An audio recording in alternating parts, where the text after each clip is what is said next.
come on in and grab a chair. Now that'll unfold, so that's a blanket for you there, okay? And tea, I think they might have only put one sugar in, I think they got it mixed up. And there's a plain donut there for you. I had a cereal bar, but if you get hungry or anything else, just let me know, okay? If you have any, I've eaten since noon. You haven't eaten since noon? Okay, are you hungry now? I can get you a full meal if you want. Yes, okay. Bacon and eggs, or do you want something I think else? I'm too sick to talk. Okay. This is ridiculous. That's okay, you can listen, and if you have any questions as we go along, there's no issues there at all, okay? Okay. I got a few things I'll talk to you about. As I told you, my name is Chris, my last name is Lone, and I understand your name is Michael. Now, do you go by Mike or Michael? What's your preference? It doesn't matter. Okay, I'll probably call you Mike, so unless that really offends you, just leave it with me. Now, you should have any problems with my name because your middle name, one of your middle names is Christopher, so I know you'll have no issues with remembering my name. And, how come you got more than one middle name, do you know? I don't know. It's my uncles and my grandfather. I got 3 middle names as well, and that's because my parents thought I was going to be an only child, so they named me after everybody. So I got named after a grandfather and 2 uncles. So I know what you're going through there because my initials I get teased about. But I'm going to go over a few things here today. Okay, Mike. Like I say, don't be shy. You'll find I'm pretty relaxed, pretty laid back because I've dealt with these types of issues before. Okay. I know that earlier tonight that you've had an opportunity to have your rights read to you, which you understood, and you understand your caution. You don't have to say anything, okay, to me or any other police officers. And you had an opportunity to speak with the lawyer, so there's no issues for any of that. Now, having said that, though, anytime that you have a question, all right, don't be shy. Now, I have no issues getting you any food there, so if there's something that you want, okay, I'll get you some food. There's no problems at all. Like I say, I get that for you in about 5 minutes. So, but my job is, as I mentioned to you earlier, I'm from what's called the behavioral sciences section, and we're talking about the missing person when Tori Stafford went missing. And I know you were following a little bit in the media, and you'd follow some little bits and pieces that there was behavioral sciences people involved, right? And sometimes they were criminal profilers. There's been other members in there as well. Threat assessment, and that's what one of my roles is as well. In threat assessment, what my job is to determine the risk. Okay, what's the risk of a certain situation? Now, the situation that we're talking about is you're going to find here that there's nothing you're going to tell me to surprise me. Okay, for 2 reasons. One, I've heard a lot of this stuff before. The second reason is I'm fortunate enough to know what all the case facts are. Okay, so what I have to do is assess what I perceive is a threat. So are you going to go out and kill more people after this situation is done? Okay, that's what my job is, to assess threat level. All right, I already know you're responsible for one death. Okay, so that's what my job is to determine, okay, what's happened here. All right, we're in a situation there now where the investigators have been to the Home Depot in Guelph. Okay, and they've been to the scene the other side of Guelph. Okay, where Tori is. So I'm aware of that stuff. I'm aware of what happened leading up to her disappearance. And obviously you were following it in the media as well to see, obviously, the composite of the girl that was involved with you in this, and also the pictures of the vehicles. And I know, I got to look at it from your standpoint as well. It's human nature, right? I mean, you see that the police aren't advertising they're looking for a male subject, and they're not advertising they're looking for this gray Honda, right? And they show this van, and the reality of it is your vehicle is on the video before that van is anyway. So your vehicle's connected to this through video right from the beginning, okay? And I know it's a pretty good feeling to be involved in something like this and the police don't come near you for over a month, right? Police don't talk to you till May 15th. It's the first time that they come around. So you were feeling pretty comfortable for a little while, okay? So those are the things that I have to look at. But before we go through all that, though, my people just don't wake up one day and decide this is going to happen, and I know that. All right. So there's a lot of ideas that go in people's heads at the time, and if I go through, and I go through your history and your background, there's not a whole hell of a lot you've been involved in life, is there? Right? You're completely under the radar. Okay, you've flown completely under the radar your whole life. I think you're involved in some vehicle thefts and stuff, breaking in some vehicles years ago, right? When you were a kid. and we've all done stupid stuff. I've never done any of that. I can't look you in the face and say I haven't done it. Well, you already told an officer that you did that, right? That you No, broke into some I didn't cars. say that's what I did. What did you say? I said we went into cars that were unlocked and took things out of them, and that was it. Okay, I used the term break-in, okay?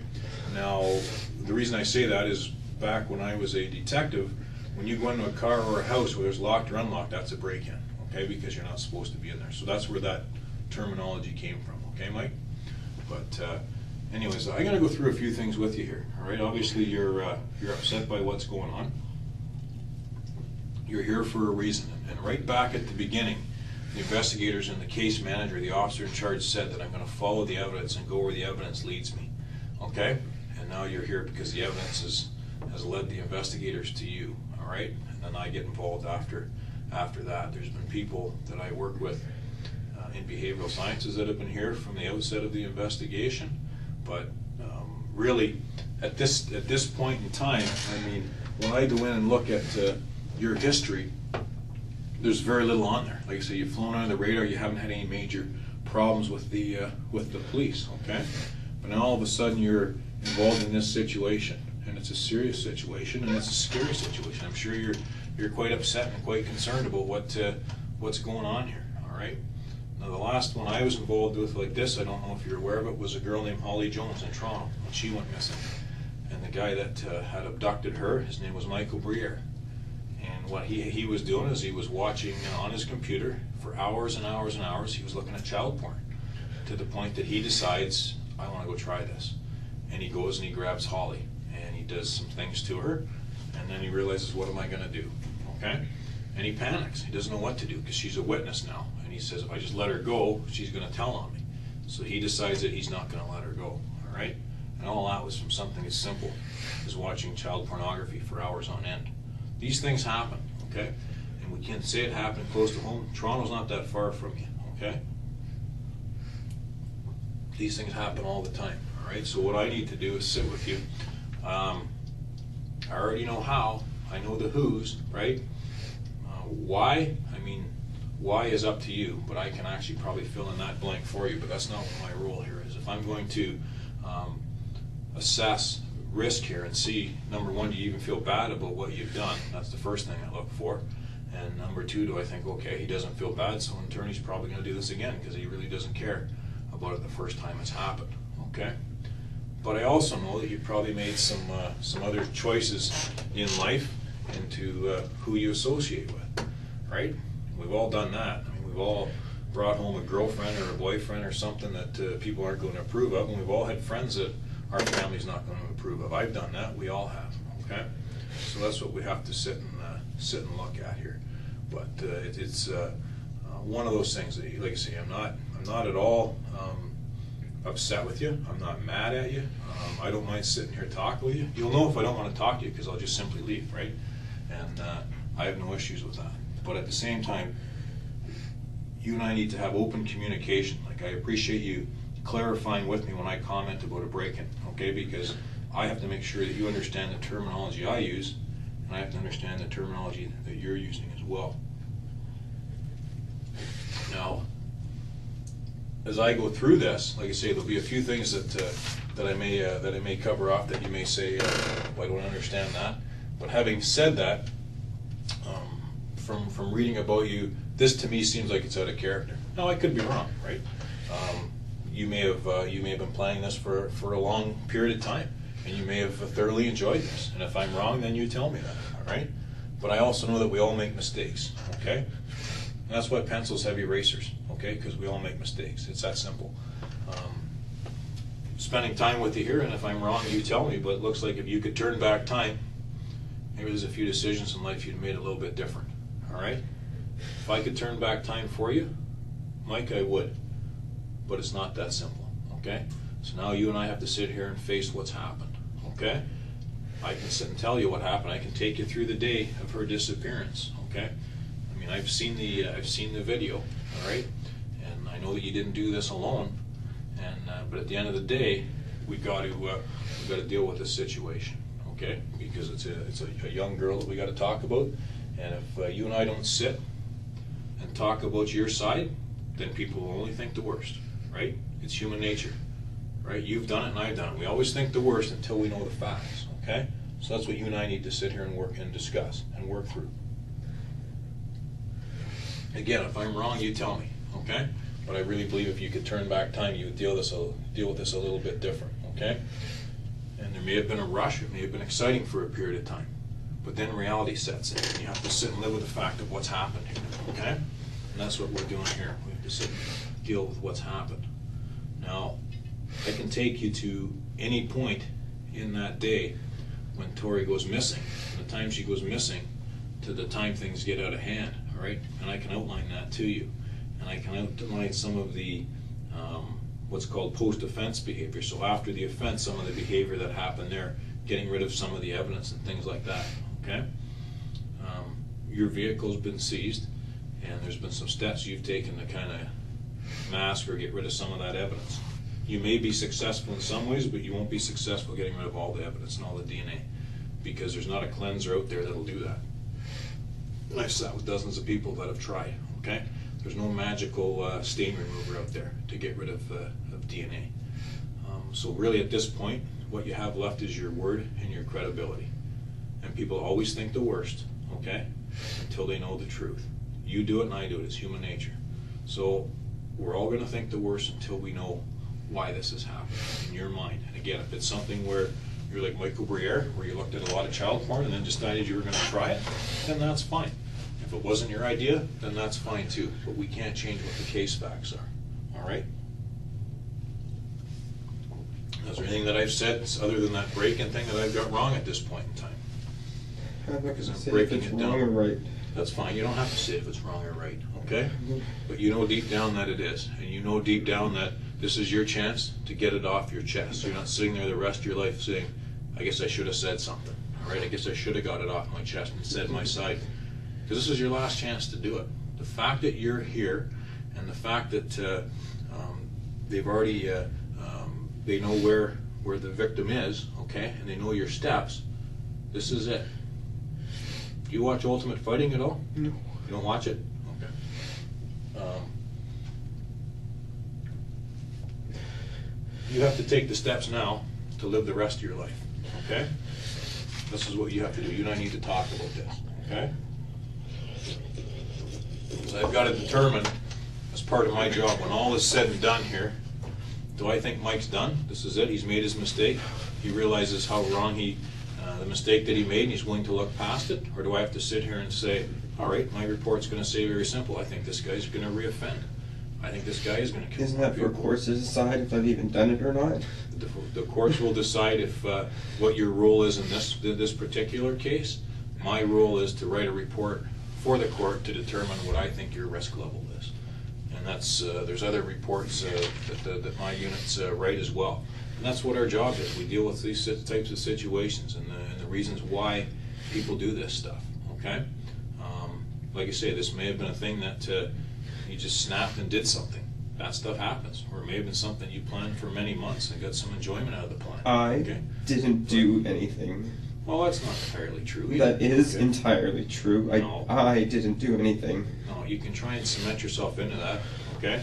But at the same time, you're not doing yourself any good by not being truthful here, okay? Because by not being truthful, all you have left is your credibility, Mike. That's all you have left, okay? You're not the only person who's been arrested and charged, okay? And there's no surprises left anymore, okay? It's not even a surprise, it's why this happened. I'm also not the only innocent person who's ever been arrested and charged.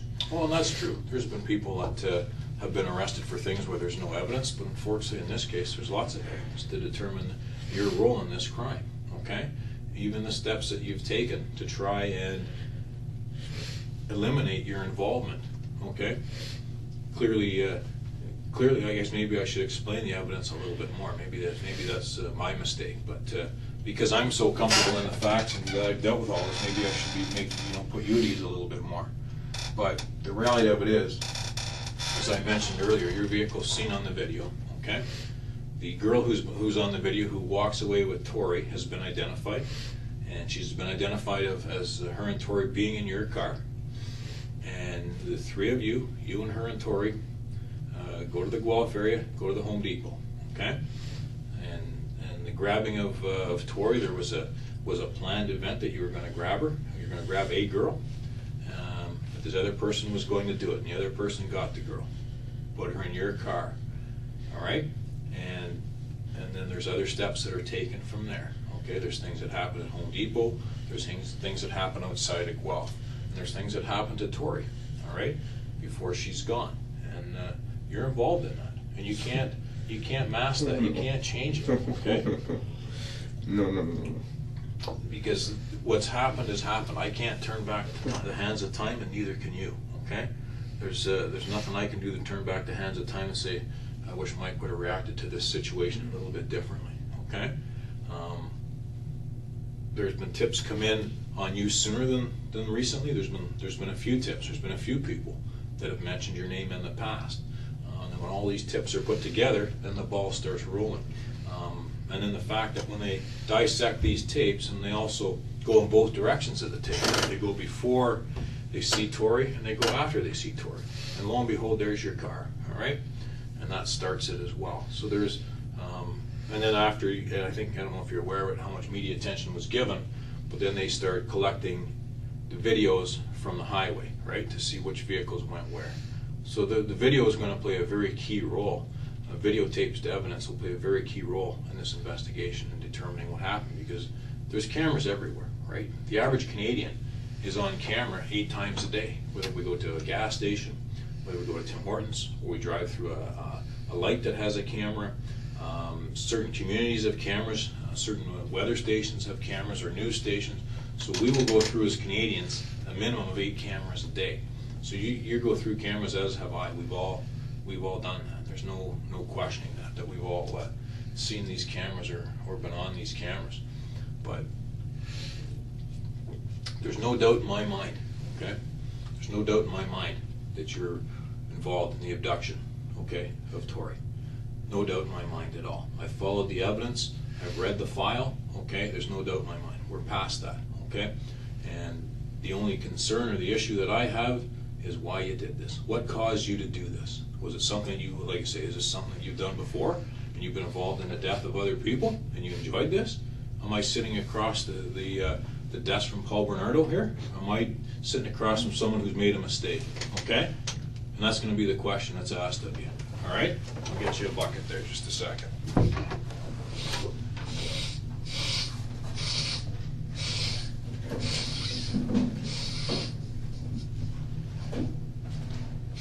If you got to get sick, pull your boots there. Okay? I've seen it before. You're not going to offend me or bother me. So if you got to be sick, Mike, go right ahead. Okay. I'll get you some paper towels or something. If you feel like you're going to be sick, just grab the, I'll have the bucket there handy for you, okay? Just leave it right there. You and I need to have a discussion here. This isn't a parking ticket, okay? This is reality, okay? And people are, I've already told you, you know this. People assume the worst until they know the truth, okay? And people are going to assume the worst of you unless you and I sit here and clarify it. Okay, something's pushed you to do this. Okay, you can't just fly under the radar your entire life. Okay, Mike? It doesn't happen. It's not realistic. Okay? I'm not going to sit and tell you that it happens. Something brings this on. And when you sit and talk to someone who had a troubled life like Michael Briere and just gets pushed into doing this and panics and thinks, what would it be like to take a kid and touch and rub a kid and then wish you could stop, okay? And people can't, and that's the whole issue here, all right? We can't control every emotion, all right? We can't control some of our urges, some of our thoughts. None of us can, okay? And I can't look you in the face and say I haven't made a mistake or made a bad decision in life, because I have. But the reality of it is, you and I have to accept that and move on, okay? Because I can walk out there and never see you again. Like, I can do that, right? My job here is done. The job here is done, as you'll find out tomorrow, as things start to be released. There is no more questions. There is no more long, drawn-out investigations. They're already sending people home to spend time with their families, okay? They're scaling back what's happened because it's been cleared, and they know what's happened. And the pieces of evidence have been gathered. So that's reality. I can't downplay that. But you and I need to walk out of here together, okay, with what happened here. You and I have to sit and say, this is what pushed Mike over the top. This is what pushed Mike to get involved in something like Because if I don't, then you sit here on your own and you have to take it. Okay, and is that necessarily fair? All right? I have to sit here on my own anyways and take this. To an extent you do, yes. You have to sit there and decide, am I going to get rid of this and get this off my chest so people understand my side, or am I going to sit there curled up and keep it in for the rest of my life? All right? You need to be realistic about this, okay? You have no battle plan to deal with this, right? It's happened, it's spun out of control, and you're thinking, okay, if I ever get caught for it, what am I going to do? Well, your plan isn't going to work, okay? Because you're not built for this shit. This isn't what you're about, okay? You're not some sick bastard, right? That sits there and gets enjoyment out of hurting people, all right? So now you have to live with this, okay? And to live with it, one of the first ways, right, is like if someone's an alcoholic, what's the first thing they have to do? Acknowledge they got the issue, all right? You have an issue here in that there's overwhelming evidence, compelling evidence that indicates you're involved in what's happened to Tori, okay? And I can't change that and you can't change that at this stage. But you need to be honest and you need to understand your credibility, Mike, is all you have left. All you have left from here on in is your credibility. And you sitting here saying nothing doesn't do you a bit of good because no one's going to know. And then all of a sudden, 10 years from now or 5 years from now, you decide to say something, who's going to listen? Nobody, okay? This is your chance to say your piece, all right? The evidence is very clear. I'm only giving you bits and pieces. If I sit here from A to Z and tell you all of it, we'll be here all night, okay? And that's really not my purpose, all right? So you need to understand what's going on, okay? There's evidence to show what happened here, all right? And what caused you to do what you did. That's what's important. What would cause you to get involved in an incident like this, okay? And like I say, you probably were feeling pretty good about yourself for a while because really, like you said, it wasn't until May 15th that the police had been around to see you. And they never said anything about your vehicle being on the video. They released the other vehicle instead, all right? But you know your vehicle's on there. It's plain as day. And like I say, if you want, and you can see probably I'm trying not to out of respect actually for you, but I can sit and get as graphic as I want, okay? Because none of this stuff bothers me because I've seen it hundreds of times, okay? But if I sit and go over what's happened here with Tori, you may not be real happy about it because it's going to cause you to relive all this crap, okay?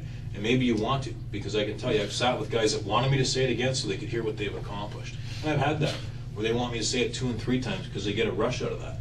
I don't think that's you, okay? You're not some sick guy, okay? I'm not sitting across from Paul Bernardo, okay? I know that, and I know people that have sat across from him, okay? And I know 2 officers that have in different stages of their lives, okay? And I know what he's all about. You're not that guy, all right? But at the same time, you can't just sit here and say, well, I hope this all goes away, right? This isn't like a list your girlfriend gives you to say, here's a list of things to do. Can you go pick up a few things at the grocery store for me and get some gas? This isn't what that is, okay? This is a lot more serious than a to-do list. There's no doubt in my mind, okay, that you've done this to Tori. No doubt in my mind. We're past that, okay? And there's no doubt to me, I truly believe it's out of character. And you can correct me if I'm wrong, I believe it's out of character. But Mike, I can't sit and talk to you and pretend that nothing's happened, okay? I can't turn back time, okay? You've been involved in this thing. Along the way, there's been some decisions made that I would like to think you would take back, okay? But again, I believe this is out of character for you.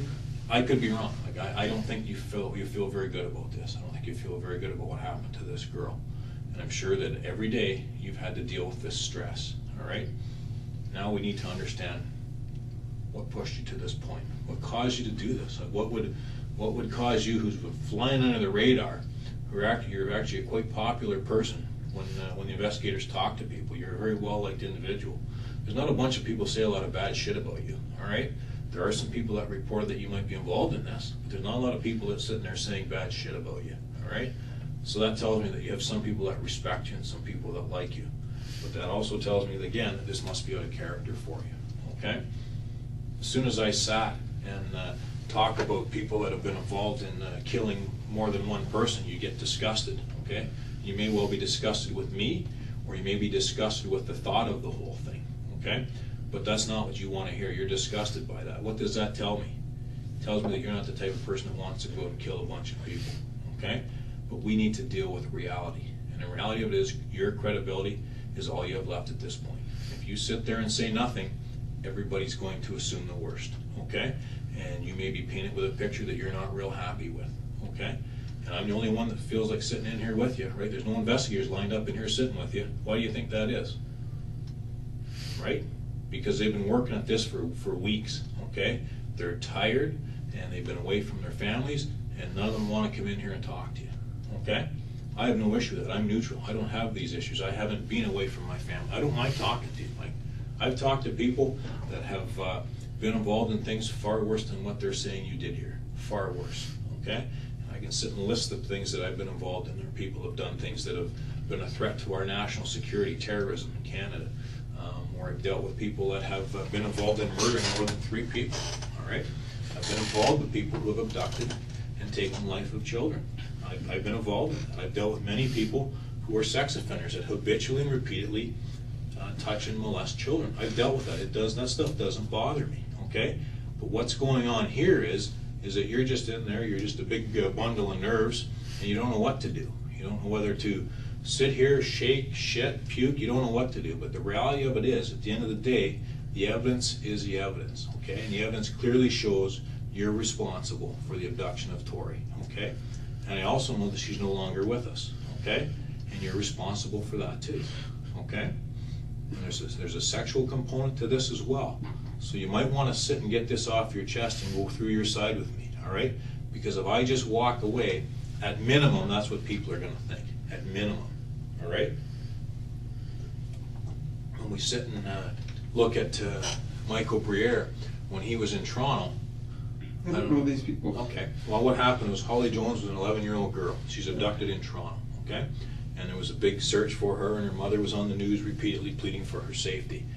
And what Michael Briere had done, as I had mentioned, is he was watching pornography on the internet. On his internet at home, he kept looking at it. He had this desire as he saw it to get more and more. So then he decides, after watching this for a period of time, that he wants to touch a kid. So he goes out and he finds a kid and brings her into his apartment. And she goes willingly. He talks her into it. In she goes. And he does some sexual things to her. But then he panics because he's thinking, holy crap, she can identify me. She knows where I live. What do I do? Okay, he causes her death. And later on, it takes a bit of time, but the investigators track him down, and he is arrested because of the evidence. And the first thing he does when he gets on the camera is he looks at the camera and says, I apologize, here's what I did. And he outlines what happened with the pornography, and then he actually outlines, he gives actually some parents some safety tips for their kids. He says, if you don't want your kid to be abducted, here's what you need to do. And he tells them what kids should be doing, okay? And what happened to him? You haven't even heard about him. Why is that? Because he apologized and moved on. That's why you've never heard of him, okay? But you've heard of Paul Bernardo, who didn't apologize, right? Everyone knows who Paul Bernardo is, right? That happened in southwestern Ontario. Everyone knows who he is. Everyone knows who Carla is, right? And is this a Paul and Carla thing? That's going to be asked, okay? Make no mistake, I'm not making this shit up. Okay, I was involved with the Green Ribbon Task Force, which was the Paul and Carla thing in the 90s, okay? I had all kinds of involvement from the time it was unsolved to the time it was solved. But no one's ever heard of Michael Briere for the reason I just told you, all right? But they sure as hell know who these other guys are, right? And it's the same situation you've been in. If someone, a friend of yours, lies to you, or someone rips you off for $50 or $20, right? And you catch them. You say, listen, why did you take my money? And the guy says, I didn't take your money, right? You're pretty pissed off with that guy. You know what, Mike? I took your money. I apologize. I was gonna pay you back, but you came and I panicked, so I took your money.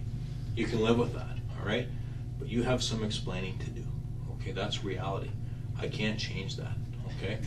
If this is something that got out of control, that you just planned on taking her and you thought you were gonna put her back, or just take her for a ride, that's fine. It got out of hand, then we need to talk about that. Okay? You need to sit and explain that and say why, okay? If not, then I say people think the worst until they know, all right? That's human nature. You and I have both done that in our lives. If we don't know the facts, all right, people can think the worst, and this is what you have to deal with, okay? This is reality. There's even steps that, things that you've done to your vehicle to try and conceal the crime. Like I say, you just can't, there's no magical stuff that washes away DNA or gets rid of DNA, okay? And keeping in mind, a lot of the stuff that you did is on cameras and other spots, okay? I mean, Home Depot has all kinds of cameras, okay? Parking lots and inside the store, so even if you don't go into the Home Depot store, there's still cameras in the parking lot for security reasons and for thefts and other reasons. So this case primarily is solved through cameras, all right? But also there's other things. I mean, you didn't do this alone, as I've told you. I never told you who was with you, though I know, and I know what her role was in this. Okay, and I also know it was your vehicle. But I can sit and write this out. I can draw this thing out from the time Tori is picked up to the time that her end has come. And I can tell you that stuff. All right, what good is it coming from me? The investigators are going to do that. Okay. My role is to sit and determine what the hell happened here. What caused you to get involved in something like this? And that's all my role is. And if I walk away saying, I don't know what caused it, then that's the way it goes. Too bad, right? That's just the way it goes. But if I sit with you and determine what happened and how this got off the rails, then you're not sitting there alone, all right? Because you may be a lonely person for a period of time until people understand what the hell happened, okay? And the person that judges you, the people that judge you, will all be people that have made mistakes themselves. But human nature is very simple. We all appreciate when people are honest with us, and when we all admit our mistakes and acknowledge when things get out of hand. There's nothing wrong with that. But then there's also times when we're not tolerant of people that won't be honest in a situation. It's not like I'm not trying to belittle this or make it seem insignificant. I know what I'm asking here, okay? I know that I'm not asking you to do something easy. I know that, okay? And I know just because I know the case facts, and I've sat in rooms for many hours with people under circumstances like yours or worse. I'm not trying to downplay it or minimize it or be like some kind of smart ass. But at the same time, you have to understand, not only is there a ring of truth of what I'm saying and a ring of experiences to what I'm saying, because I've been there and been around it, but there is no other way. You don't have any other options. There's nothing else that you can do to change what's happened to her. We can't turn back time. However, we can explain how things got off the rails, whether it was something that happened slowly or just went right off the rails right from the beginning. And it can be as simple as you driving up the highway and think somebody spots you with her in your car, and you make a series of decisions. All right. I mean, that's happened in the past where people have picked someone up and they weren't sure what they were going to do. Somebody saw them, and guess what happens, right? They panic. I can give you another example of that because it was in the news recently. I don't know if you know it. It was a case that was 38 years old. Okay, happened in Northern Ontario, up by North Bay. And the guy was actually living in London. He moved away 38 years after the death of this 12-year-old girl. And through technology and DNA, they were able to solve it. Have you ever been heard of that case? Why? Because the guy said, yeah, he was driving up the road, he took this kid, and as they're driving up the road, he sees a person, he grabs her by the head and pulls her head down the dash of his truck. And someone saw him do it, but didn't know who the person was. And years later, he gets convicted of it. He acknowledges, yeah, you know what? I screwed up. And you've never even heard of this guy. And that happened in London last year. That happened in October, that it was a great big media event that had happened. And it was done in court in December. And the whole thing was done. There was media attention to that. Nobody even, it wasn't even on your radar, okay? So these things do happen, all right? Whether you don't hear about them or not, these things happen. Why do you think the OPP has a behavioral sciences section? This is all the stuff that we deal with, okay? We deal with occurrences that are unusual. We deal with situations that aren't regular situations, and that's not what this is. This isn't a regular situation. This is a couple of people that made a series of decisions that hopefully they understand aren't quite right, and that they feel bad about, and are willing to apologize and accept the fact that hey, I made a mistake, and I wish I could take it back. But I just sitting there, I'm thinking, am I dealing with someone who's got all these all these issues? Am I dealing with someone who people are going to think is some kind of monster? Or am I dealing with someone who let something get out of control, okay? And they got excited and couldn't control it. I think that it got out of hand. If you're asking my opinion, I'm telling you. And I'm on video saying it. I think this situation got out of hand. That's my opinion. And I believe that, okay? I don't think that you're some kind of monster. If I did, you'll find me pretty candid. You'll find that I'll come right out and tell you, Mike, okay? I don't think that, okay? I think this got out of control. I think it got out of hand, okay? Are you some kind of monster? Or did you make a mistake here? You made a mistake, right? This is a mistake, right, Mike? You'd take it back if you could? This is a mistake, right, Mike? You'd take it back? If you could turn back the hands of time, Mike, would you do this a little bit different? Mike, I'm talking to you. If you could turn back the hands of time, you're not some monster. You made a mistake, right? You'd take this back if you could? This is a mistake, Mike. You need to deal with this. I am no monster, I know but you're I not a did monster. not do what you think No, I did. I know you did. We're past that, okay? No. We're past that, Mike, okay? Mm-mm. I know you're not a monster. If you did, if I thought you're a monster, I would tell you. I'm gonna be honest with you. I wouldn't just walk out. I would spend some time with you. If I thought you're a monster, just because I want to see what makes you tick. But you're not a monster, all right? This thing has consumed you. Look at you, right? You can barely eat or drink. You haven't touched your donut, right? Why is that? Because your guts are eating yourself up inside, okay? You can't sit and say that you're innocent. What's the first thing you did when you got in here? You just laid down and curled up, right? It's all over. You know it's over, okay? You know it's done, okay? You don't have to be an expert in body language. All you've done is lay around in a fetal position since you've been here. That's not how innocent people act. That's not how people that are falsely accused of something act. It's the last thing they do. It's possibly that it's freezing. I haven't eaten since noon. It couldn't be that this is all just a huge shock to me. No, it couldn't have been any of that at all. It's probably all of that. But it's also the fact that you're involved in it. It's probably all of that, Mike. Okay? The fact that maybe you haven't eaten that much and maybe you are cold. There's no question. The first thing you said to me was you're cold and hungry. So that's why I grabbed you that stuff, okay? And I'm willing to accept that. Maybe that is part of the issue, okay? But there is a larger issue here, okay? And it's the issue of the evidence and the issue that you're involved in this, okay? And we can't change that. But there's no problem with acknowledging that. Like I say, nothing's going to change now. I mean, it's up to you. There's a lot of things I'd be willing to sit and do with you if you're willing to do it. If you want to sit and you and I discuss an apology, I would sit and do that. Whether it's a verbal one where you say you're sorry or whether we write one out, I'd be willing to do that. If you want to go for a drive with me and you drive around and explain things, I would sit and do that. Okay? I have no issue with that, Mike. I have no ill will, anger towards you. I have none. You don't make me mad. You don't upset me. Nothing like that. Okay. The only issue I have is I don't fully understand, and I acknowledge it. I don't have to come in here as a behavioral scientist and tell you that I don't understand something, but I'm telling you that. Okay. And I don't understand how you can fly under the radar for 28 years. Okay. And get involved in this. Though it does happen. All right. It does.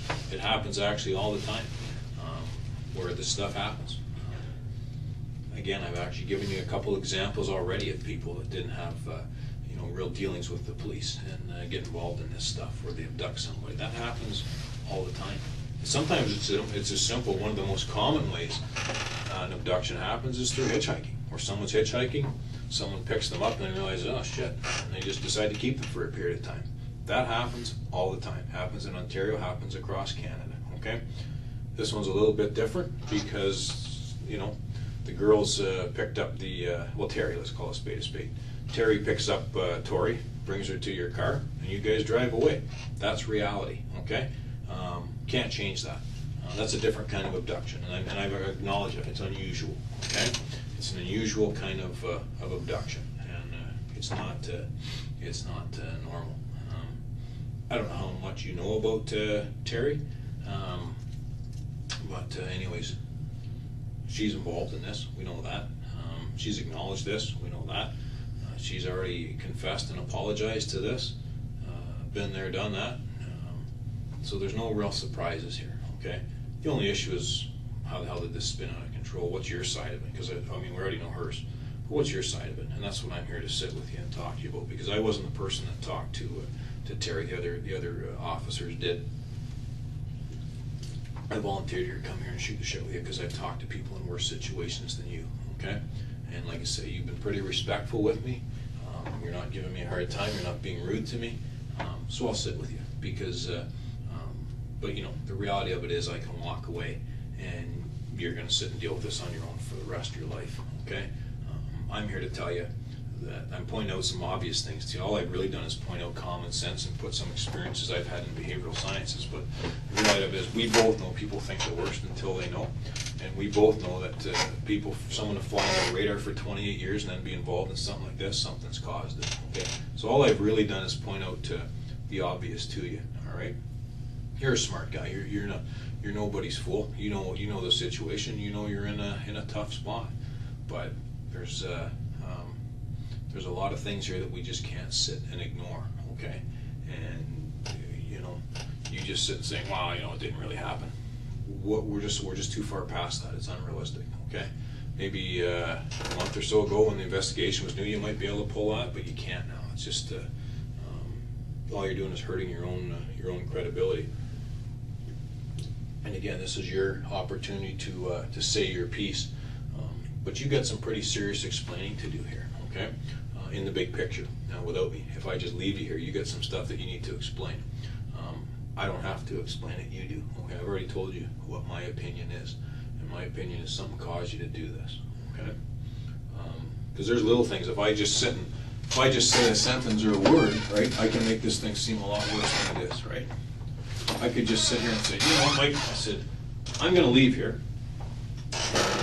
You can spend the next little while figuring out how you're going to explain the purchase of garbage bags. Okay, well, you have this kid with you.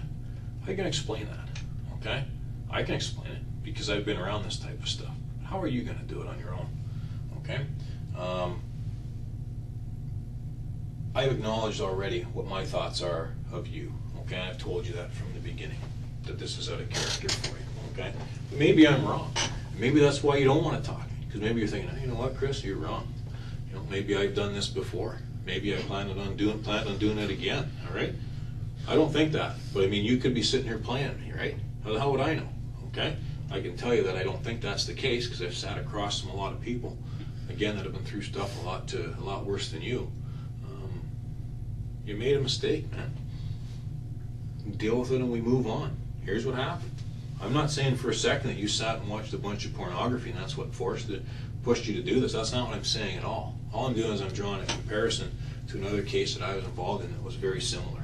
Okay, but then you in fact helped me by pointing out that you don't even know who these people are, because nobody became insignificant in the end because the person who did it was honest about it and said what happened and actually apologized and then offered tips to parents to safeguard their children. I'm not asking you to do that unless you want it. I'm not asking you to do anything you don't want to do, but I am asking you to be truthful. That's the only thing I'm asking of you, okay? Because the truth is the only thing you have at this point. Your credibility, Mike, is all you have left. Okay, you sit here 2-3 years from now and say, okay, I got a story, I'd like people to listen. Who's going to listen and why would they listen? Okay, you don't have the credibility once all the versions are out there and the evidence is all out there. Now, oh, geez, I see what the evidence is now. Now I can make my story match the evidence. Nobody cares, right? Because you have no credibility. At this stage here, you have credibility because you can acknowledge your side and acknowledge what happened, and then you can move on from there. All right. And that's the first piece. It's the same I told you earlier. If someone has a drinking problem, is to acknowledge it and move on. Okay? Here's what happened. I'm sorry, and I moved on. And if you're not comfortable with apologizing, maybe not everybody is comfortable saying they're sorry or admitting they made a mistake, that's fine. I'm not going to ask you to do something that you're not comfortable with. However, I am concerned that you're just going to sit here and, oh, well, we'll take a chance. Maybe I'll just leave it and it'll all work itself out. Well past that, Mike. This is not going to work itself out, okay? We're past that. You need to acknowledge what's caused you to do this, okay?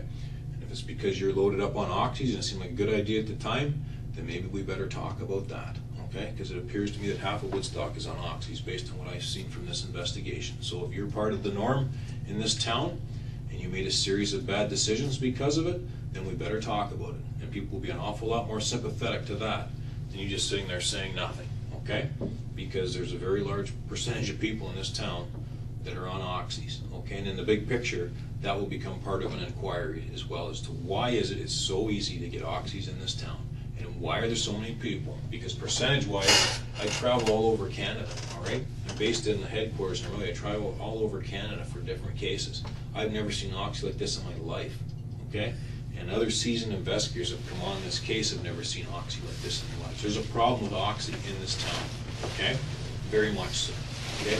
So we can't change that. So if you've had too many oxys, you've been strung on them too long, then that's fine, okay? And I can tell you all kinds of stories of people that are addicted to them, okay? Sometimes it's people that are using it for recreation, for a different type of high, different type of drug, but often it's hard-working people that get an injury or get in a car accident and they get addicted to them, right? That happens, okay, for the pain. But it's highly addictive, right? I think if you review the stats, you'll find that people who are on it will tell you it's more addictive than cigarettes, it's more addictive than alcohol, all right? So if you've been strung out on oxys for a period of a couple months, and then you made a bad decision, and then all of a sudden at the time it seemed good, like it's like when you're drunk and you pick up a girl, that was a great idea, right? Until you figure out later she was married, or a stalker, I've had that, and you realize that was a bad decision, okay? If that's all this is, okay, Mike, is a bit of abuse of oxys, then you and I should talk about that now, all right? Because it's going to be easier for you and I to explain that to this community than anything else, all right? Because the percentages, you know how many people are on oxys around here, right? The police know how many people are on oxys. They had a rough idea before. They can tell you who has oxys, right? And they can tell you who's supplying them, right? Just through this investigation. So the oxy issue will dry itself up. But there's also a very good chance that there's going to be a separate public inquiry into the OxyContin use. Who's prescribing this shit? How come there's so much of it on the street? All right? And how can somebody go pick up a prescription for an injured mother or father or relative and just be given these oxys, right? And how many of these oxys actually make it to the person that they're prescribed to? So there's an outlying issue here, okay? There's a secondary issue with oxys in this town. And if that's what this is, and you had too many oxys, and you made a series of bad decisions, then why don't you and I talk about that? Because we can already show that the victim's parents are using oxys, right? They've admitted that themselves, right? So who are they to judge you, all right, when you're doing the same thing they are? And maybe they're doing it more, all right? I'm prepared to sit and listen that you didn't brainstorm all this stuff and that this got out of control, like I am, or I wouldn't be here, okay? I am prepared to listen to that, okay? But you have to also acknowledge that there's a problem, okay? And it's just like drinking. If you're an alcoholic, the worst part of that is you're out driving a car, right? And that's one of the worst things with alcoholics, is the drunk driving. But you have to acknowledge it and move on. But you're no different than a large percentage of people in this town, okay? And however you got hooked on them, whether it was through recreation, or it was fun, or it was a source of income, then that's fine, okay? Because when you sit back, and I'm quite a bit older than you, and you go back when I was in high school, if someone dealt a hard drug, they got many years in jail. They got years in jail, minimum 5 years to deal drugs. When have you ever heard of anyone getting 5 years in jail for anything, right? They don't. So drug use, there's more drug traffickers out there now than there's ever been. And if one gets arrested for drug trafficking, 2 or 3 pick up that person's clientele and expand. So if that's all this is a series of poor decisions through the use of OxyContins, then why aren't you and I talking about that, right? That's what you and I need to talk about. If this is OxyContins, and I've sat here and discussed how people want to draw parallels to a Paul Bernardo or some kind of monster, that's not right, okay? But only you and I can get to that, Mike, okay? Only you and I can get there. Because if that's all this is the abuse of OxyContins to the point that it messed your head up and you grabbed this kid, then we better talk about that. Because maybe there's a panic after you grab the kid. I didn't grab any kid. Well, the kid was put in your car, all right, by Terry. So if you didn't grab her yourself, that's fine. We certainly drove with that kid in your car, okay? And that's the issue, and you're on video doing it, okay? So if you didn't grab her yourself, that's fine, okay? I can live with that. But what we have to do is explain what happened after the kid was in your car. And I'm willing to sit and do that with you, okay? Because your credibility is all you're going to have left. And this might be the only logical explanation, is drug use, right? Drug abuse. You're not the creator of OxyContin, you're not the first person to use it, and you're not going to be the last. However, it will dry up in this community in the near future as a result of this. But And I never said for a second that you went and took that kid from the school, because you didn't. But that kid was taken from that school, all right, by Terry, and put in your car, okay? And you were there, and you were part of when the kid was driven to Guelph, okay, in the Home Depot. And then from there, the kid, into the demise of the kid. But this is the stuff we need to explain, okay? This is the stuff we need to acknowledge. I need you to be like you were, Mike, when I first come in. And you clarified, because it was me that screwed up. I was the one that said break into a car, because it was my terminology. You need to be the one that corrects me, okay? And you need to be the one that said, like I said that you're involved in this abduction. Well, you know what, maybe I better be a little more clear with my words. Terry grabbed that kid from the school, okay? We know that. For a number of ways.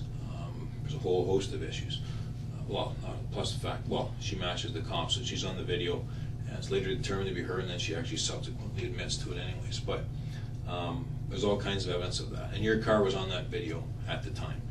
It's a unique car, right? It's a nice looking car. It's got a unique spoiler on it, and it grabbed the attention of the video camera. There's no question. I mean, your car's nicer than mine. My car wouldn't be on there. But that's reality. These are the things that you need to talk about to get your side out now. Because 2 years, no one's going to give a rat's ass. No one's going to give a shit, right? 2 years from now. Because you know what? Mike had his chance and he didn't say anything. Nobody can control your destiny now but you, okay? I can. I mean, I've already told you. I've already put my cards on the table.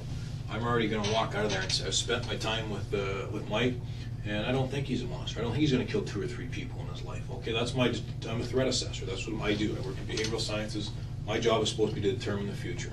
What's Mike's threat when he leaves here? Mike's had his opportunity to say his piece, okay? And he's choosing not to say it. But at the same time, you've also been polite and enough, and I don't know what the other one. Polite, and you've been able to point out if I don't word something wrong. I have no issue with that. In fact, I'm rather glad you did, because it shows that you're paying attention and you understand. I want you to take this serious. Right? I don't want you to think that this is all going to go away, because it won't. And you have to acknowledge that. You have to know that. You're smart enough to know this isn't just going to go away. Right? You can't just wake up tomorrow and pretend it didn't happen. But what you need to be comfortable with is tell the truth about what your role is, how this thing spun out of control like it did, and how a guy who's flown under the radar for 28 years ends up in this situation with all this overwhelming evidence implicating him to this crime. Okay? That's the issue. Again, I don't think that, I've told you that, I don't think you're some kind of monster, but we've gotten off the rails here. Somehow you got off the rails and got yourself into this thing. Okay? And if it wasn't your idea, then I wouldn't mind hearing that as well. Okay? But it's got to be your words, Mike, not mine. Okay? You don't need me to draw you a map or draw a little story of what happened from the time that she's picked up to the time that she's gone. I don't have to do that. The evidence is going to do that. But if that's all this is because of the oxys and nothing else, then why don't we talk about that? I've talked a lot about, is it the oxys? Is that what the problem is here? Is that what's caused you to get involved in this? Taken oxys? What's that? Taken oxys? Yeah, I know you've taken oxys, yeah. So that's what's caused you to make this bad decision, or just what caused this poor decision to be made, or where it's spun out of control? That's what I'm asking you there. If it's the oxys, then that's what we deal with. Like I said, there's a large percentage of people in this town that are on oxys. When I went out to get these coffee, there was 2 standing in front of Tim Hortons. I would almost, maybe if they weren't on oxys, they were on something, all right? There's a lot of zombies in this town. There's a lot of people that are abusing this drug, okay? And if that's what it is, and you joined a large population of this town using oxys, and you made a bad decision, that's reality. Because these people that are taking the oxys make bad decisions every day. They lie every day. They manipulate every day, right? That's because that's how they get the drug to begin with. Sometimes they may have bills they haven't paid. They may have drug debts that they owe. They may have to fly under the radar for a little while and keep a low profile because they owe money. But the only reason I'm sitting here is because I got involved with bad people. Yes, I agree with that. Probably worse people than you've ever imagined in your life. All right? Yes, you did. Yeah, you did. I don't know if you know how many of them that were bad, or just how bad were they. I don't know at what stage You knew they were bad. But I'm gonna ask you a question here. And I'd like you to answer it. It's not gonna implicate you in anything. Did you have any idea how bad these people were? No. Do you think you do now, or was there a point when you caught on how bad, or I actually don't have to answer that. But you know what I mean, you've got in with some tough people, all right? I know that. Why do you think I've been sitting here going on and on, like, you know, you're flying under the radar and stuff, okay? Because this isn't you, all right? If you're one of these bad people, would we not know that? Would we not have a great big sheet of issues with you, of incidents, right? Of perhaps violent crime, drug crime, maybe home invasions to get drugs. Don't have any of those, okay? Don't have any of this, all right? But this is what you need to explain. These bad people and what their role is, okay? Because this is your chance. You've done all you can for these people. And now because of these people, you're sitting here, all right, with the last chance. This is the only time you're going to have any credibility. So why aren't all these people sitting here? Because they already were today. And this isn't done yet, all right? But there's already been people in here today. And there's actually people in the other interview rooms as we speak. They've been cycled through all night, okay?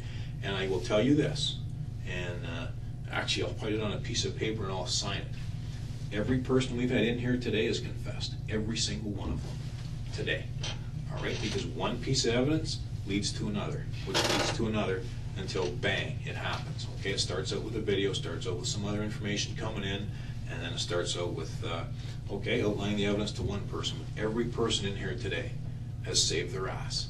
Okay, every single one of them. And guess who the only person is that the threat assessor and the behavioral sciences guy is interviewing? Just you. Okay. Everybody saved their ass. Everybody said their piece, man. Everybody had their chance. How do these people? It's not saving their ass. No, you're probably right. They said their piece. That's probably a better way to put it. Everyone said their side of the story.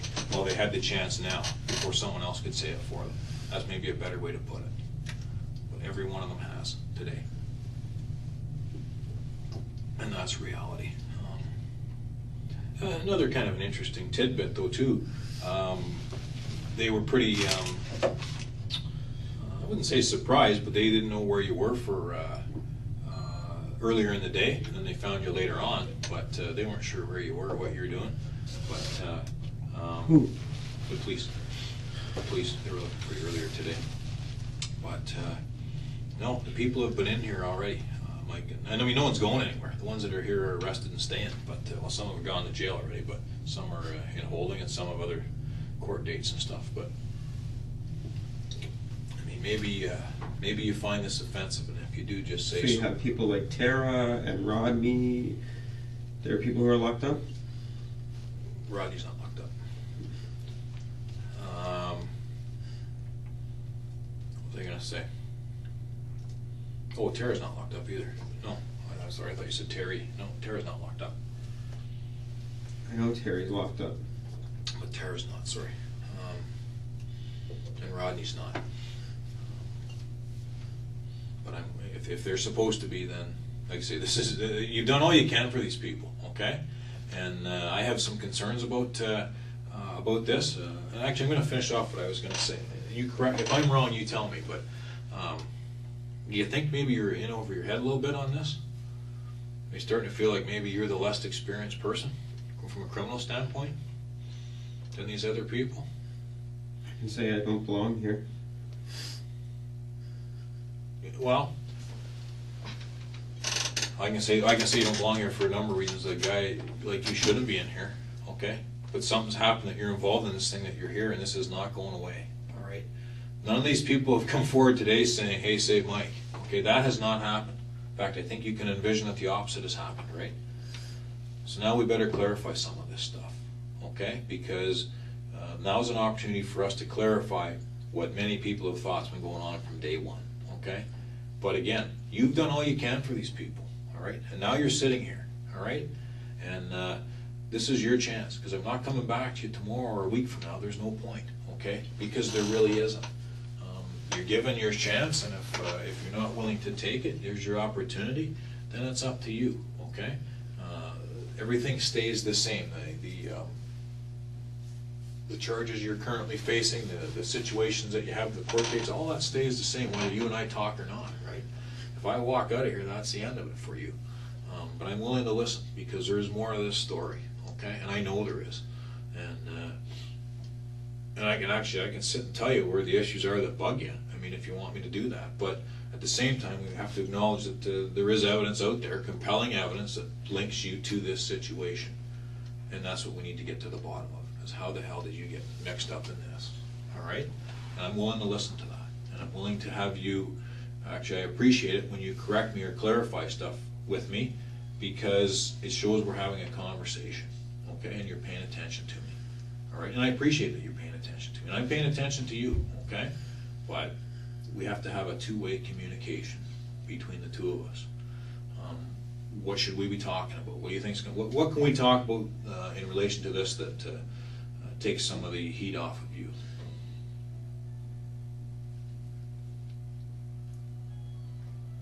I don't know what you're asking. Okay. What I'm asking is this. There's some you don't feel that you should be here, and I think we've acknowledged that. And I don't know if I was being rude, but I think you're in over your head, and I think you've been working or hanging around people that are far more experienced as criminals. You've been hanging around with criminals. Let's call it a spade a spade. You've been hanging around with criminals, and there's really no indication that you are a major criminal, but you've been hanging around with some, right? And whether you've been manipulated, that's up to you to clarify. But if that's what's happened, then you and I should talk about that. If you think that there's a discussion that we should have about Tara, then we should have it, okay? Now's the time for you and I to have that conversation, as opposed to way down the road.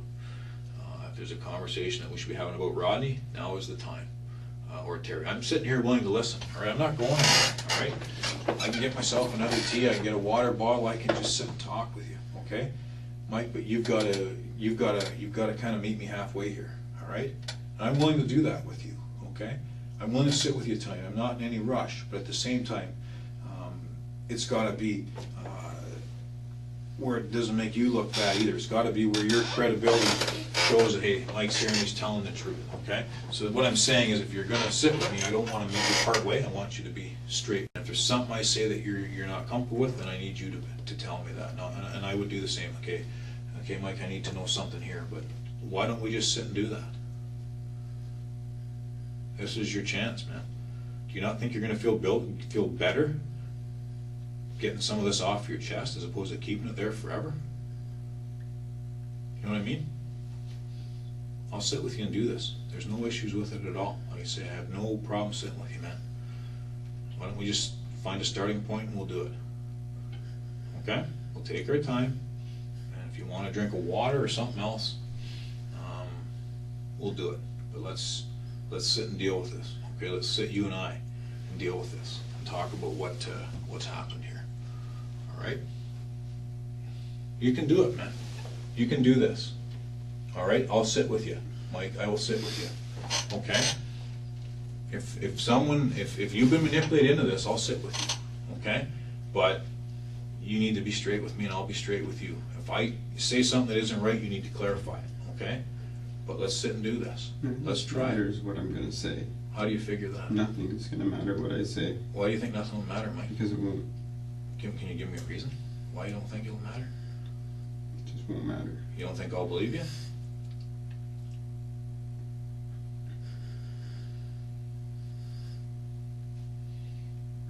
I don't know about that, Mike. How can it not make a difference? This is your chance, man. We can show, hey, we're in talking to Mike. He was given a chance to say his side, and here's what he said. All right, what's the downside to it? Right? I don't see one. I really believe that. I mean, you have some intimate details of what happened here, okay? And you have some intimate details of who's involved in what. Why keep them inside, okay? There's a number of ways we can look at this, okay? Why don't we do the right thing for some of the people involved, and including yourself? This is your chance, man, all right? Because you're going to sit and stew forever. Say, no, I should have said this or shouldn't I have said that, right? It's up to you. I mean, I've got situations where I wish I'd have told somebody something that I didn't, and I regretted it my whole life, okay? And it's situations with family members where you should have said your piece or you should have kept your mouth shut. But we all have those experiences, But this is your chance to say your piece, all right? And I think you and I should take that chance. I think you and I should just sit and have that discussion. How is it going to get worse, right? It can't. All right, you're already sitting in here facing this situation, facing these charges. How does it get worse? It doesn't. But your side is important, all right? And I'm certainly willing to listen to it, because there's a couple things that I think that you can shed some light on. I really do. I've been, discussing your thoughts on this and how this spun out of control, but why don't we try it? Why don't you and I have a discussion here? Why don't you test me? Let's discuss something, see where it goes. If you're not comfortable with it, then we won't talk about it anymore, but why don't we try it? And then I'll sit and say, well, what was the downside to that?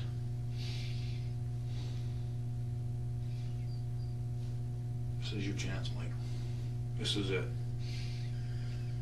All right? There's nothing else you can do for these people, all right?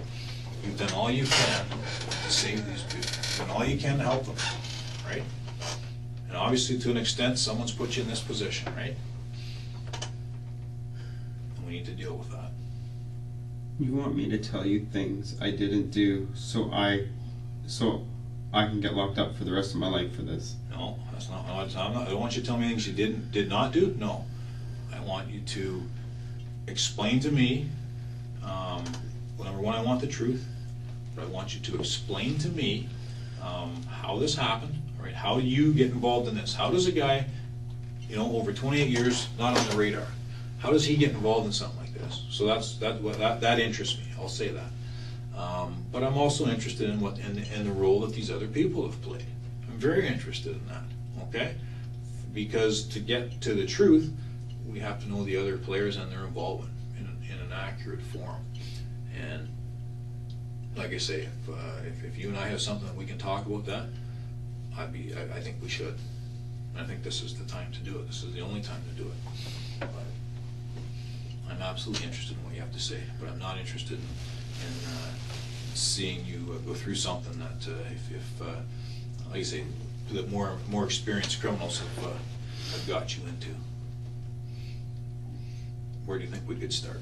What would make sense? A lawyer would make sense. Okay, and what would that make sense in what way?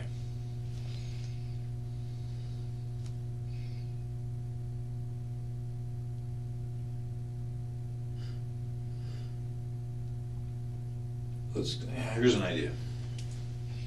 I'm going to ask you a question.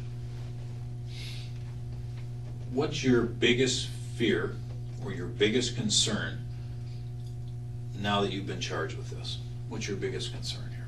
Losing my life. Okay. All right. All right. And and when you say losing your life, what do you mean by that? So I don't want to speculate what that means.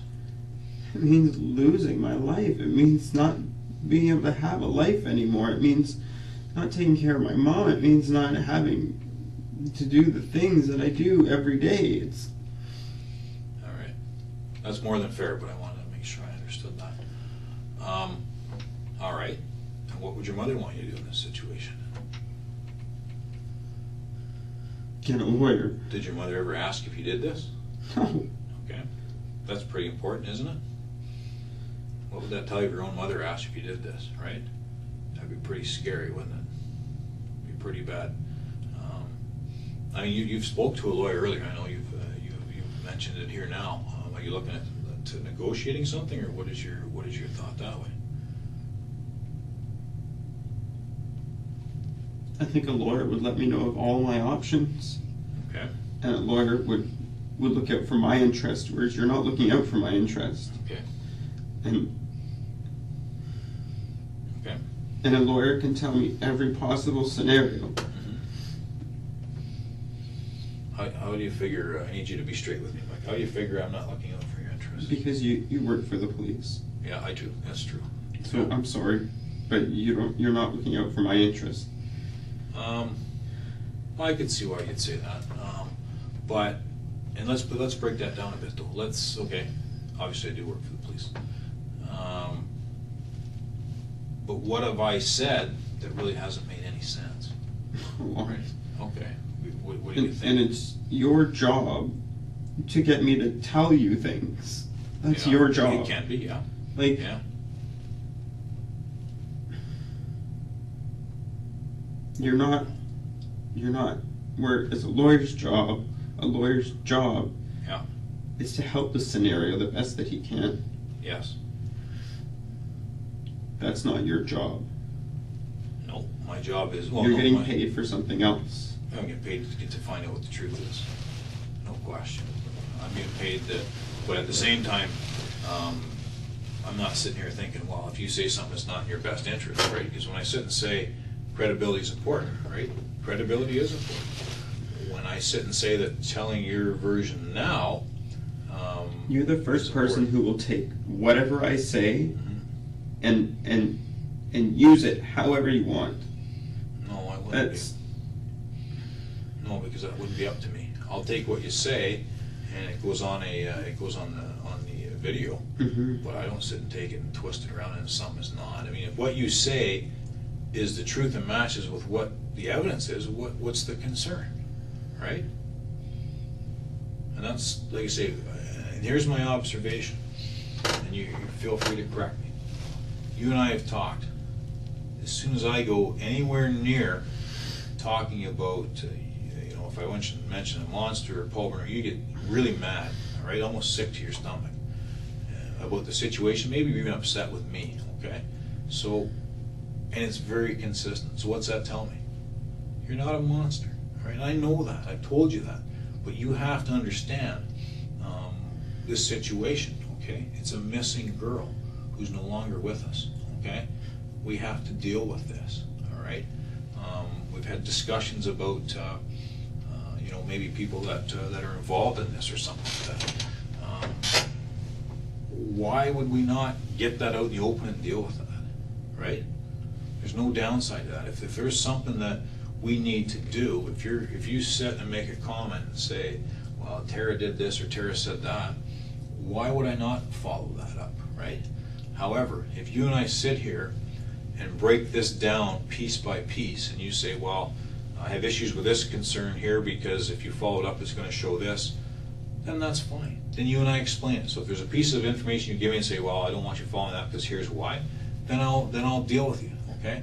If you want something from me, then you need to ask me what it is that you want, and then I can explain how that fits in and what I can or can't do for you, okay? Keeping in mind, as I do this and talk to you, everything that I say and do, I'm accountable for, okay? I can't just walk around talking to people and say whatever I feel like saying. I can't do that. Nobody can. That's not, we don't live in a country like that, okay? So if there's something that you're not comfortable or you put a caveat to something that you say, then just say it. I'm telling you this, but here's what you need to know to go with it. Does that make any sense at all?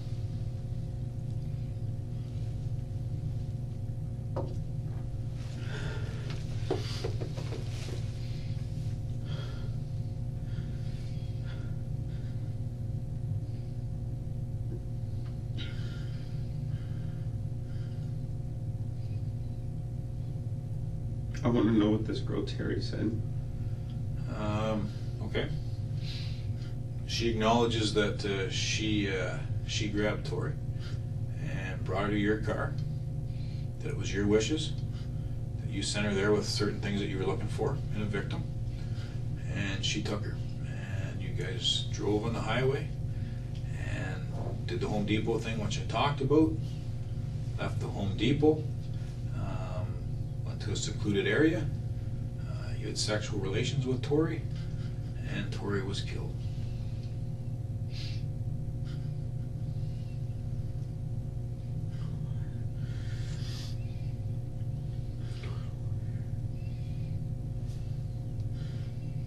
So like I say, Mike, when I say I'm interested in your side, I think you can understand why, okay? If you're in with some bad people, this is your time, man. This is as good as it gets, unfortunately. All right? This is it. And,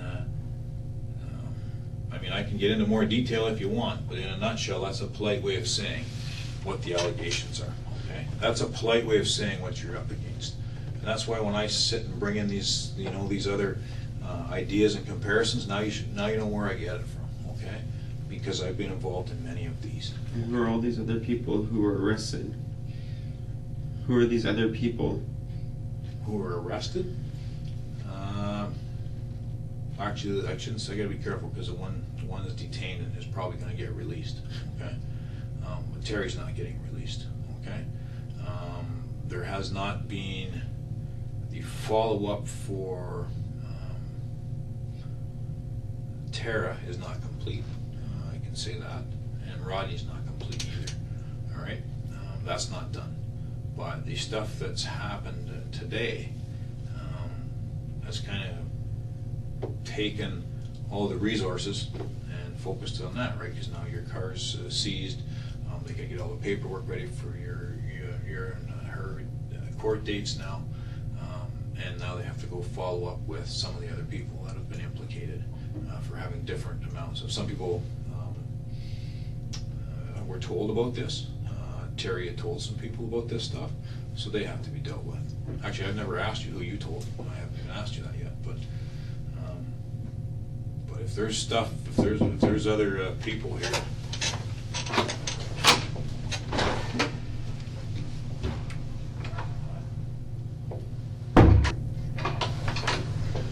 What's happening, man?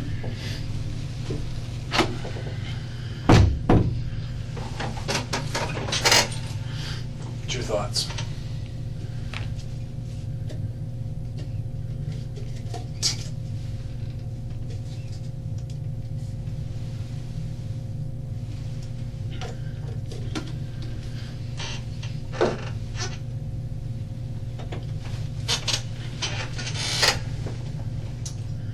Is there any other areas that you think I haven't covered, or you think, because I got a bunch of other things I want to talk about? Was there anything that you thought that you and I would talk about in here that we haven't?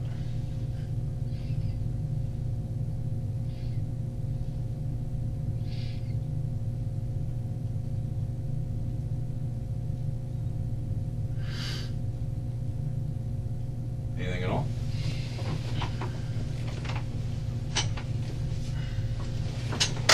What happens to all my friends? Pardon me? What happens to all my friends? In what way? The people who I know. The people in my life. What happens to them in what way? Just what happens? Well, my thoughts are, like I said earlier, Mike, I think they think the worst until they know. That's why I'm asking you this stuff, man. People are going to think the worst. These are serious allegations. When I talked about what Terry said, I sugarcoated it, right? I can sit and break it down in more intimate details, all right? But we need to deal with that. If there's other people involved, I'm willing to listen. But I got to tell you, the evidence is very clear right now that this is a you and Terry show, all right? I'm willing to listen if there's others. You just said there's other people who are implicated, other people who are being charged with this. If I say charged or arrested. All right? I mean, you may be holding up hope here that there's others who are going to come in and get the same charges as you, and that may be my fault, and maybe I haven't been clear enough. But as far as the abduction and death of Tori, it's just you and Terry, man. For that specific part, I need to be. Maybe I should have been more clear on that. Okay, and I can say I did sugarcoat. I did sugarcoat. You know exactly what she said, but it is a lot worse when she says it. So, as to what happened with Tori.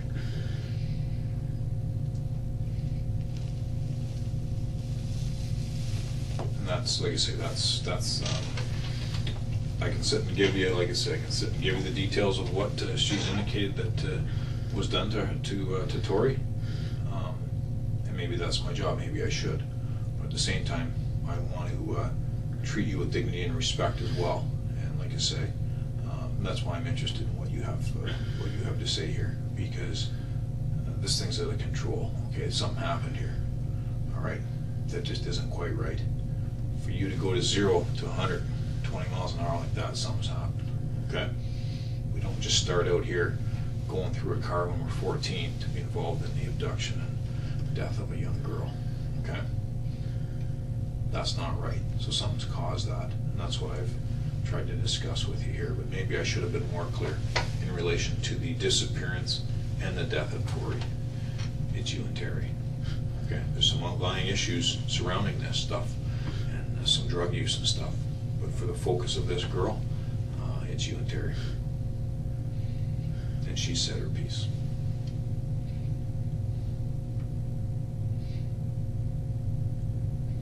So that's why you and I gotta go through your side, so you get a chance to say yours. See, I watched when they spoke to Terri, so I do know what she said. I did watch it, but I wasn't the one that spoke to her. It was one of the other officers in the investigation. But like I said I would come in. I've been involved with it from a behavioral sciences standpoint for a while, so I said I'll come in and talk to you. Can I watch it? Want to watch what she said? Mm-hmm. Which parts? I don't know where she's implicating me. Do you want me to cue up some of the parts? Sure. Okay. What part would you like to see? Just the part where she's saying this is me. Okay. Okay. I can do that. Any other thoughts or anything else you'd like?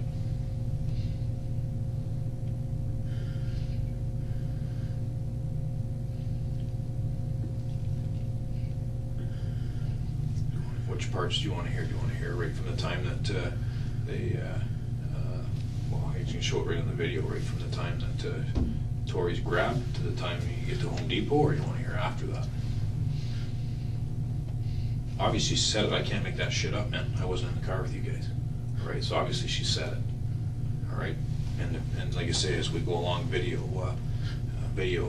corroborates it. So I need a lawyer. no, you spoke to him. I need a lawyer. There's no issue. No, that wasn't my lawyer. That was just somebody who gave me advice. Do you have a lawyer? I don't have one yet. Okay. Do you know anybody who does? No. Or do you have somebody in mind? No. Okay. I have to talk to my family.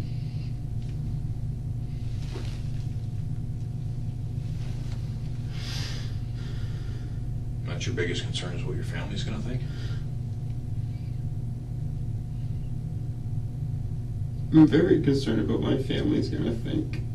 Personal question: does your family know anything about any OxyContin use by you? I don't know. So just the OxyContin thing's going to be a bit of a shock.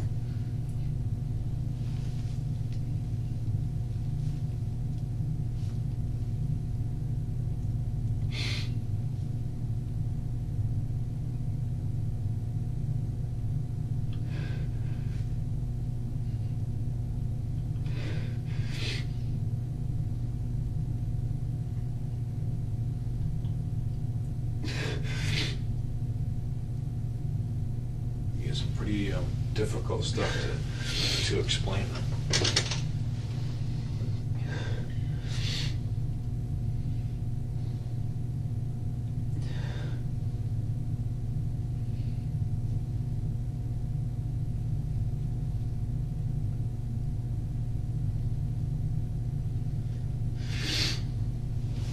Are you comfortable telling me how long you've been on oxys?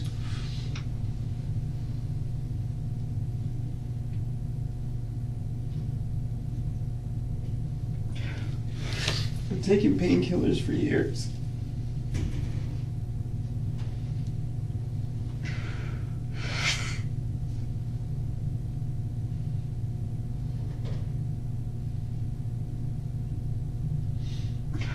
Am I even on the right track saying that oxys caused this, or did you find that offensive and that it was just something that was maybe going to happen anyways? Like,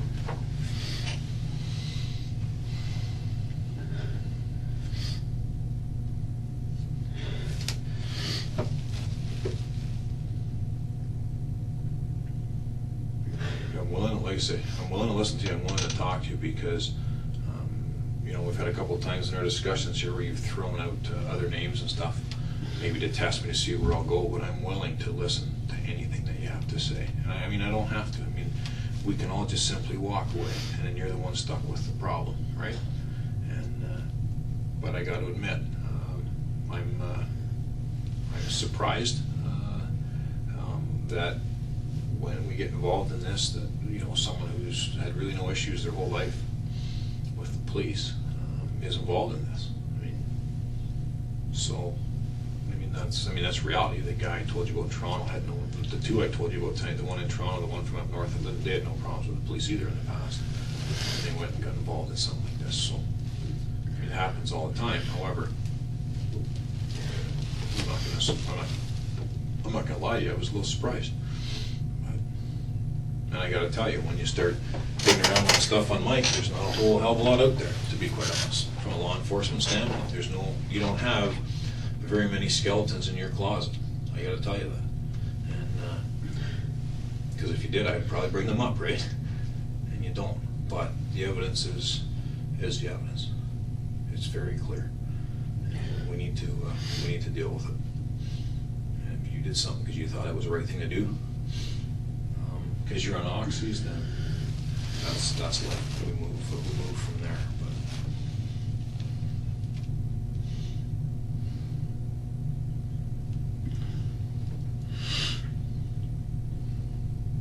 But what's this process? What happens? what happens next? After you and I are done talking, you go back to your cells. Tomorrow morning, you'll have what's called you'll be brought into court, and the charges will be read to you again, and there'll be a discussion if you get out of custody for bail, and then they may schedule a bail hearing to determine that. And then from there, it's a matter of where it goes from the courts. The investigation will go on for a little while yet. There's a couple things that, as I told you, need to be done. And then in the big picture, you're facing these charges.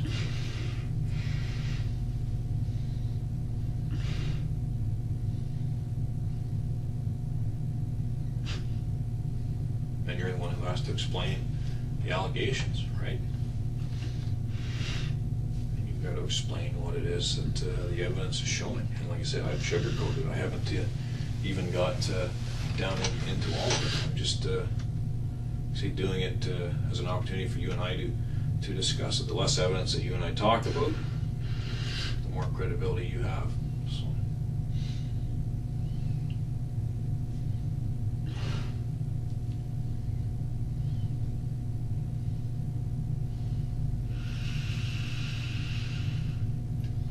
Nothing you can say to make it worse. There isn't. It is what it is, man.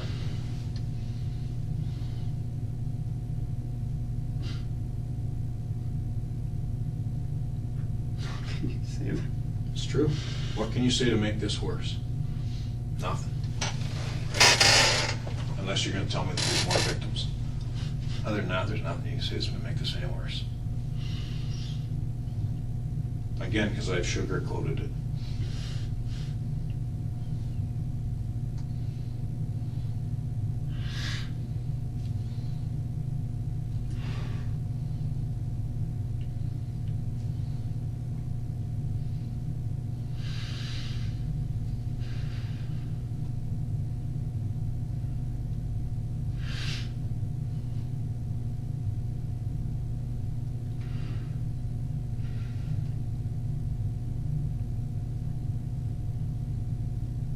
Where do I go after court tomorrow? Well, you'll be in the jail. You won't be here. You'll be in the local jail, and then from there you have your court appearances after that.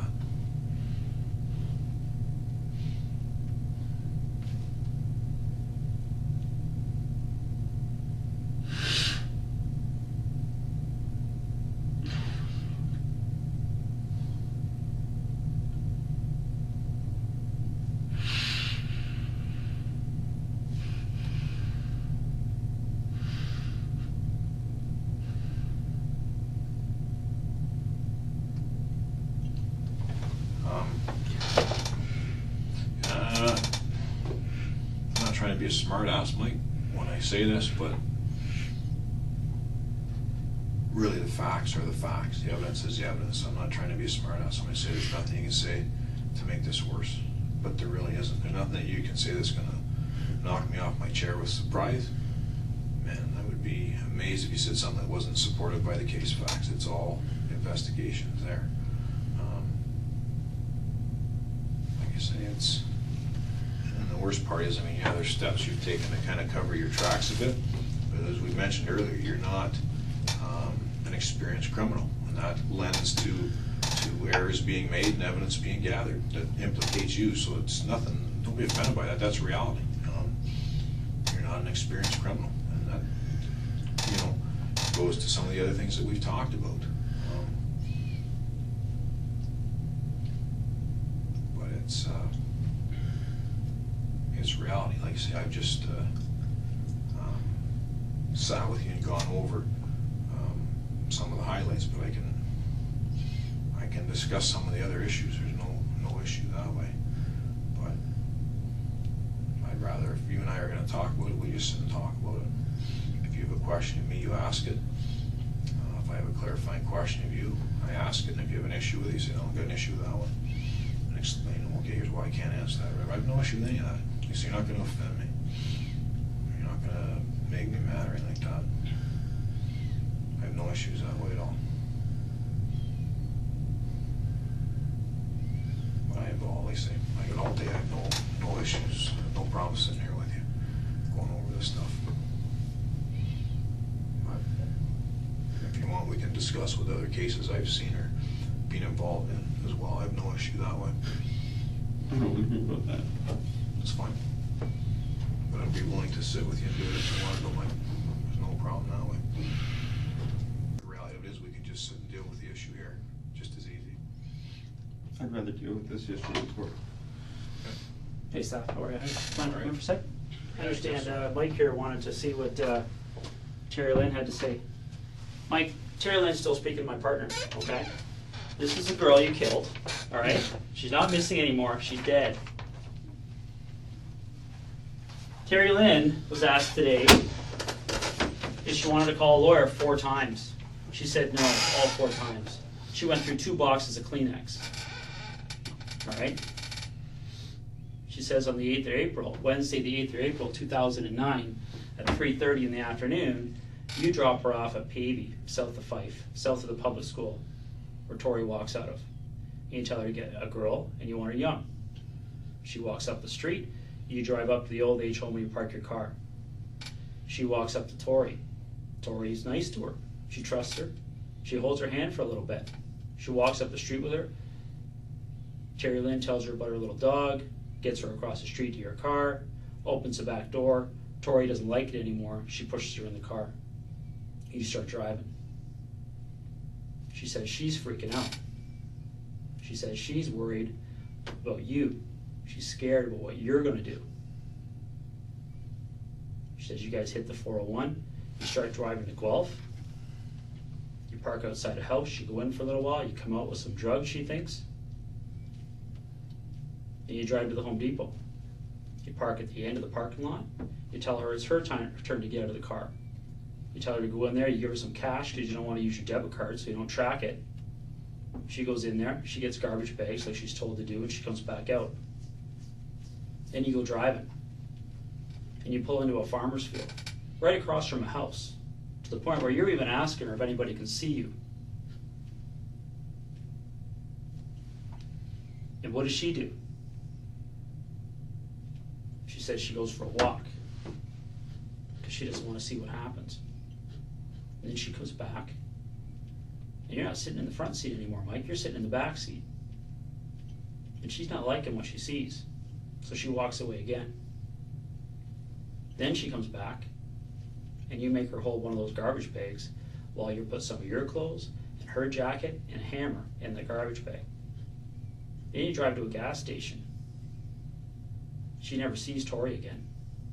You drive to that gas station, you get out, you wash up, you dump the bag. You drive back to Woodstock.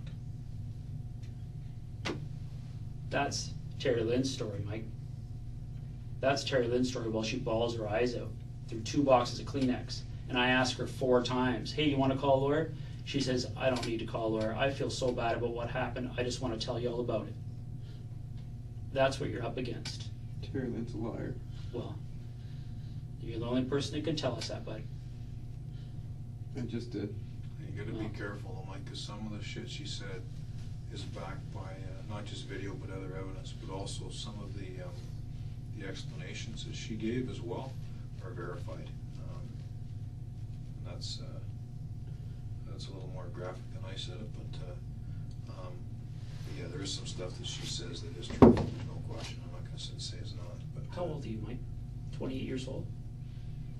You wanna tell us your side of the story? Get rid of your fucking security blanket and start being a man.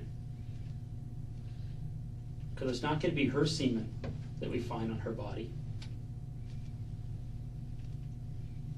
When we look at the areas underneath the parts of the seat that you cut out, we're gonna find her blood. Do you know how blood works? Do you know about red blood cells, white blood cells? White blood cells are thinner. They look like spit when they're separated from red blood cells. They're the ones that seep through into the foam. That's what we get the DNA from. Skin cells from her rubbing up and down against your seats in your car. Tori Stafford is all over your car. All over it. And Terri-Lynne explains everything that she knows we're going to find. You're explaining nothing. So I don't give a fuck if you say one more word to tell you the truth. All right, we're done then. Well, I'm done with you anyway. Okay. This officer here is trying to understand what the hell you're going through. I don't care. Who are you? I'm the lead investigator here. Okay. Okay? Terri-Lynne's full of shit. Well, that's going to be a funny thing for you to say in court, isn't it? No. Because how's the DNA going to be full of shit, Mike? Huh? How's the biologist from the Center for Forensic Sciences going to be full of shit? How's the pathologist that examines her body going to be full of shit? Explain that to me. I'll be careful, Mike, that's a dangerous road to go up, but there's something you and I can clarify with what you said, then let's clarify it, but we can't just sit here with a blanket statement that she's full of shit, because there is some things that's truthful, and by you saying that makes it, takes away your credibility, so we gotta be very careful with that. I'm done with him. Yeah. This officer's got his job to do, Mike. He's got a different job than I do. For my investigation, you keeping your mouth shut is the best thing can happen. So keep on keeping it shut. Okay. Well, you know more than I told you anyway. It wasn't quite as eloquent as I would have put it, but anyways. This is, I mean, these people have been working on this stuff for over a month, right? So, some of these people have been working from 6 in the morning to 1 in the morning ever since then. Some of them had 1 day off, so there's a little bit of concern and emotion, but I gotta tell you, like you say, you know, it's just sitting saying a blanket thing about Tara, it's not, you're not doing yourself any good. At the same time, what he's saying is right. Like, I did watch what she was saying, and she was very emotional, there's no question. And she did go through Kleenex, there's no question of that. And she was upset, but and there's stuff that she said that, I mean, was clearly known ahead of time by the investigators, and there's stuff that was said that by her saying it later proved out to be confirmed other ways. So don't, no, I can't say don't, you can do whatever the hell you want, but just be careful going up that road. I mean, if you're gonna do that, you're gonna have to try and back it. And like I said, there's no magical cleanser out there that cleans DNA out of a car. Just you and I sitting in here, Mike. Your DNA's in this room, my DNA's in this room. That's reality, right? Could be saliva, perspiration. We may have shed skin, hair, whatever. So you just can't wipe it out. And I can sit and tell you over the years of things that people have tried, different types of fuels, oils, filters. People have set fires to their cars likely to try and get rid of stuff. But yeah, if that stuff gets soaked right in, which it will, you've got an issue. And there's even actually a couple more things that actually he didn't say, whether he did, why he didn't, or whatever, that's fine. But he did talk to Terry today.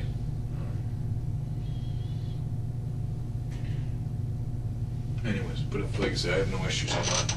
That doesn't change my opinion, our discussion, to be quite honest. I mean, they've got their opinions, and obviously they're getting sick of listening to me, so they'd come in and said their piece. But like I say, I've got no, I'm not pissed with you, so I'm not, but like I say, this is your chance. This is your chance to say your piece. And I'm sitting here willing to listen to it. Like you say, I've already told you my opinion, right? I've told you my role. right? My role is behavioral sciences. My role is to assess threat. And I've already told you I don't think you're gonna go out and kill somebody else. I've already told you. I've given you my side. But like I say, it's up to you. Like I say, I have no issue sitting here discussing this stuff. But you need to understand what you're up against. Well, he just told me not to say anything more, so. Well, that's up to you. You don't say anything to him. That's what he said, though. He So doesn't want you to talk to him, but that's fine. I'm still interested in listening to you. But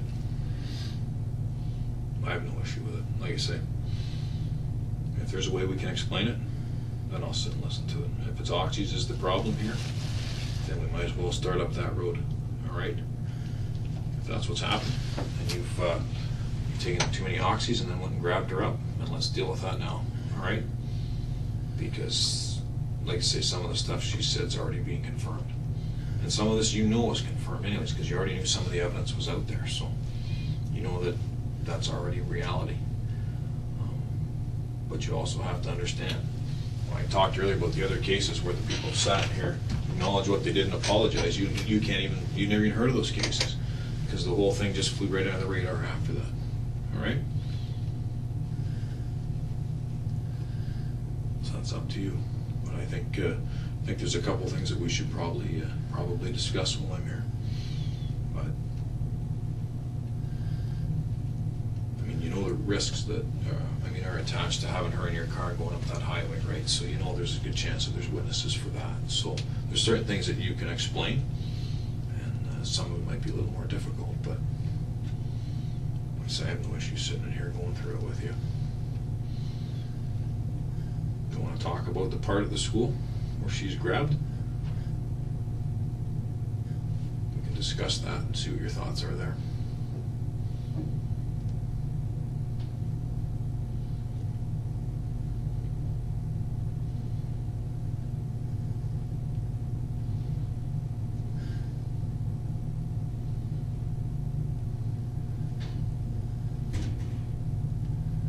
why I ever started talking to trashy people, I don't know.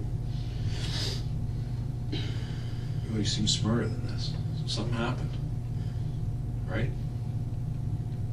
You've heard me say it 50 times probably. Something happened here, man. You don't fly on the radar for 28 years. So what happened?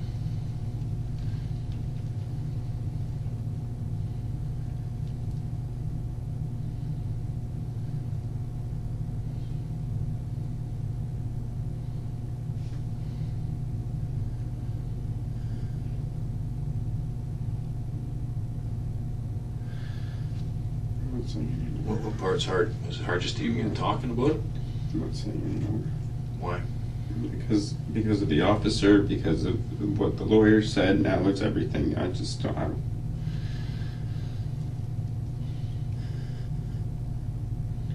I'm not comfortable saying anything. What's your concern about saying something now? Like at this point? I'm not saying anymore.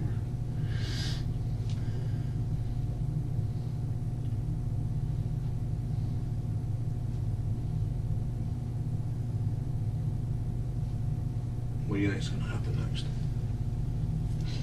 I'm not sure. I don't know. Someone runs in here and starts barking. I'm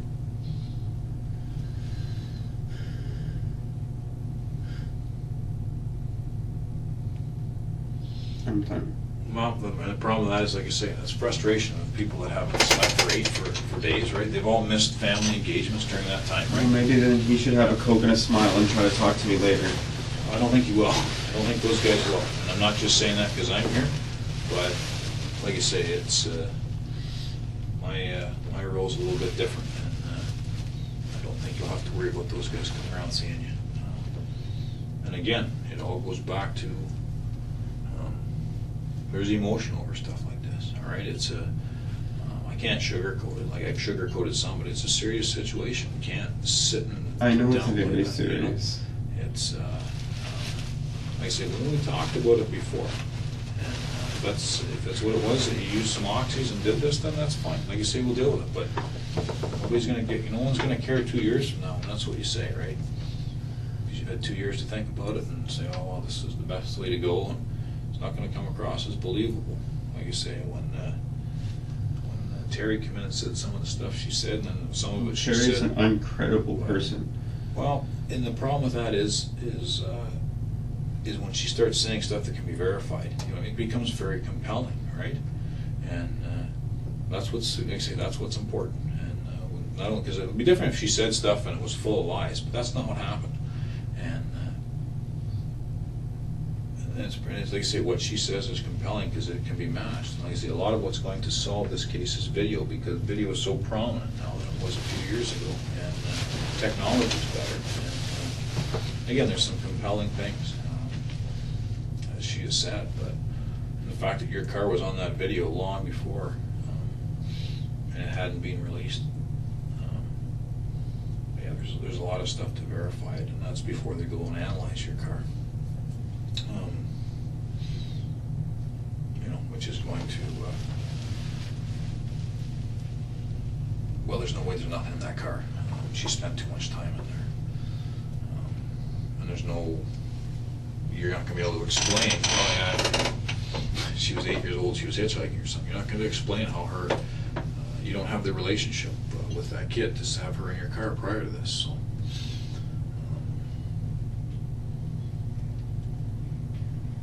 You understand what I'm saying? I hear what you're saying. Okay, all right.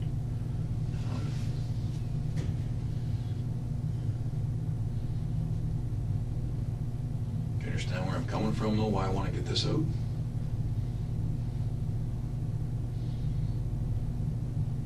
You just want me to say whatever.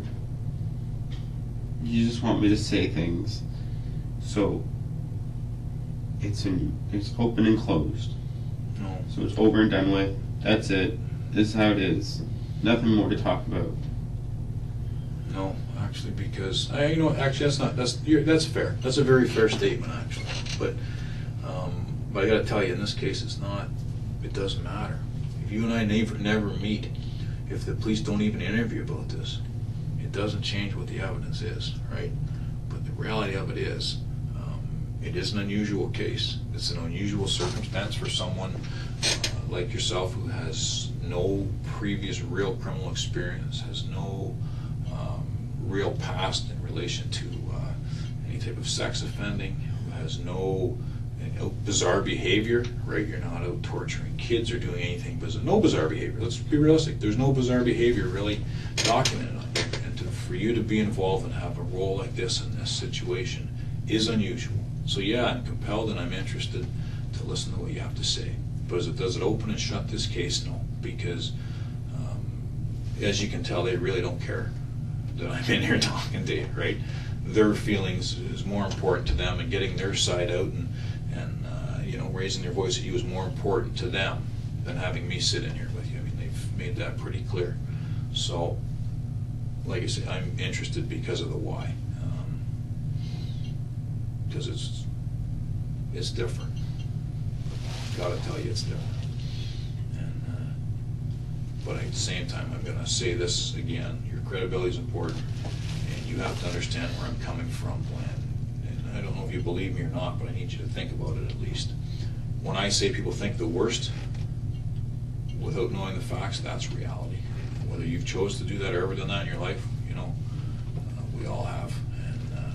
We think the worst, and we say what happens is people start making up their own reasons as to why things happen, right? And start their own stories and their own rumors. So you and I sitting here explaining, holy shit, this is it. And maybe you can't. I mean, maybe you decided that you were going to try this with a kid and there's no real logical explanation. That's why you can't tell me. Maybe that's reality.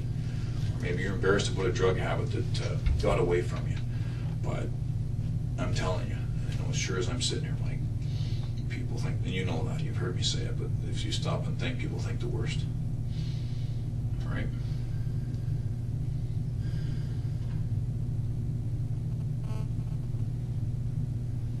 Then let them think what they're gonna think. What's that? Then let them think what they're gonna think. And they may. I mean, see, they're gonna think the worst. There's no question about that. All right? People will think the worst until they know the truth. So I said, that's why I'm sitting with you, so. If this is an oxy thing that get out of hand, that's why I was prepared to listen to it. Like, if it's not, then that's fine too, right? Then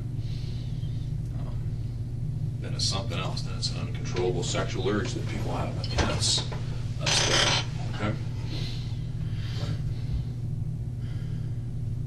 I'm done. That's as real as I can put it. I'm done. Why? I'm not talking anymore. How come? I've already told you why. Just because of all the different angles and all that? I just don't feel comfortable talking about it.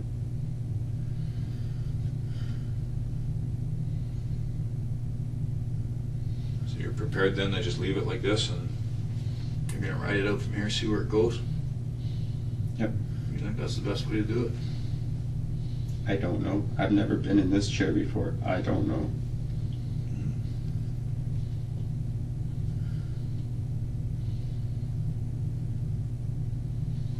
Any questions of me? No.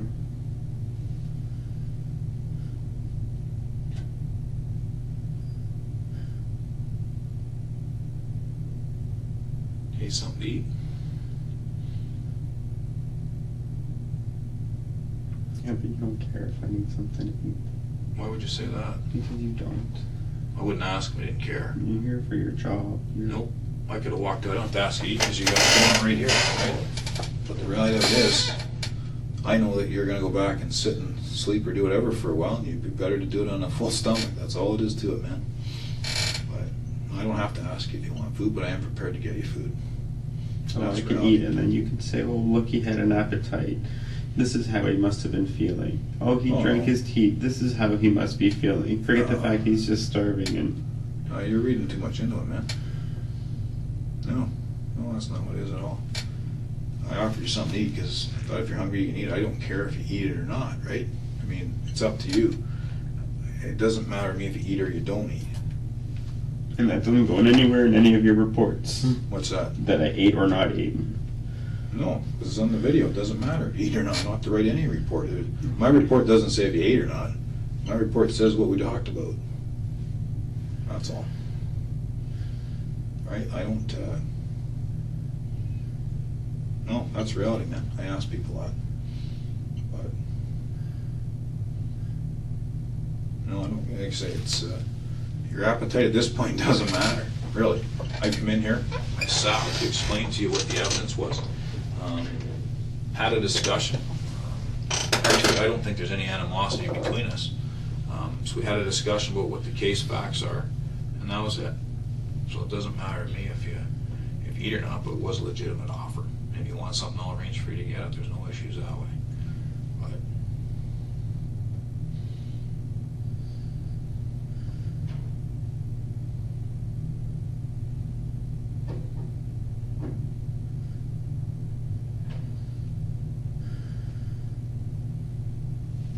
you read too much into it, man.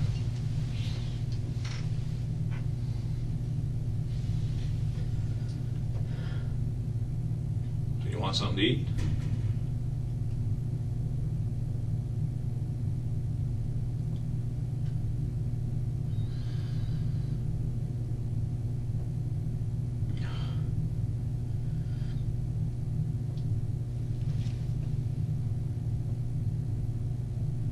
I need something to eat, yes. All right.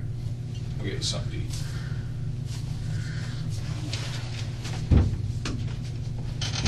Something plain, something simple and plain. What were you thinking? Anything plain. Soup or something? Or? Sure. All right. I'm allergic to mushrooms and onions. Like some type of allergy, is it? Sorry? What type of allergies that make you go into throw up or anything? The mushrooms make me pretty ill. And the onions just make me nauseous. Okay. All right. Look at me. Take it easy.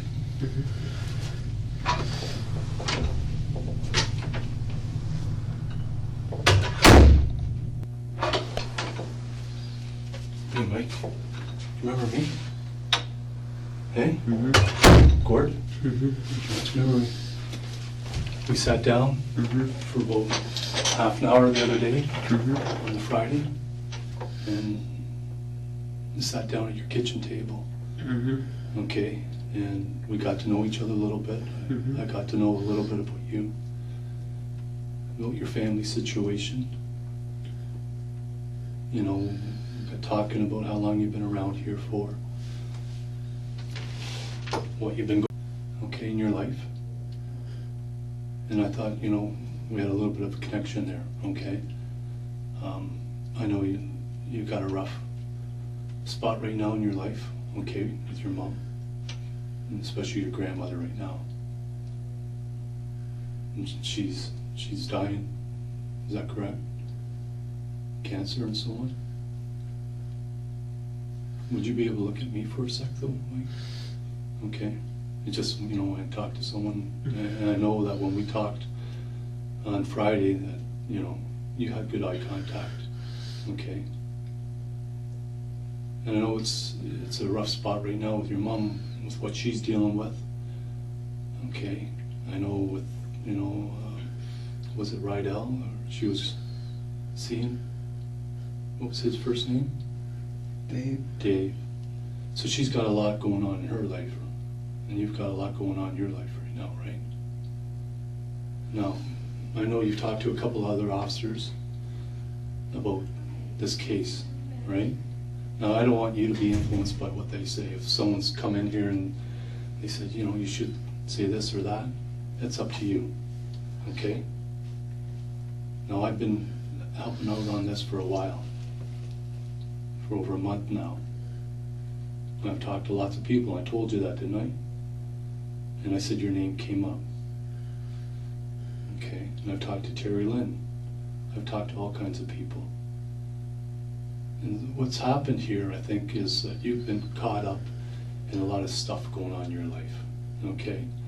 And what happened, you know, you've been out of work, you've been trying to make some ends meet, working under the table a little bit, just trying to get some cash, okay? Things haven't been going that well back home, right?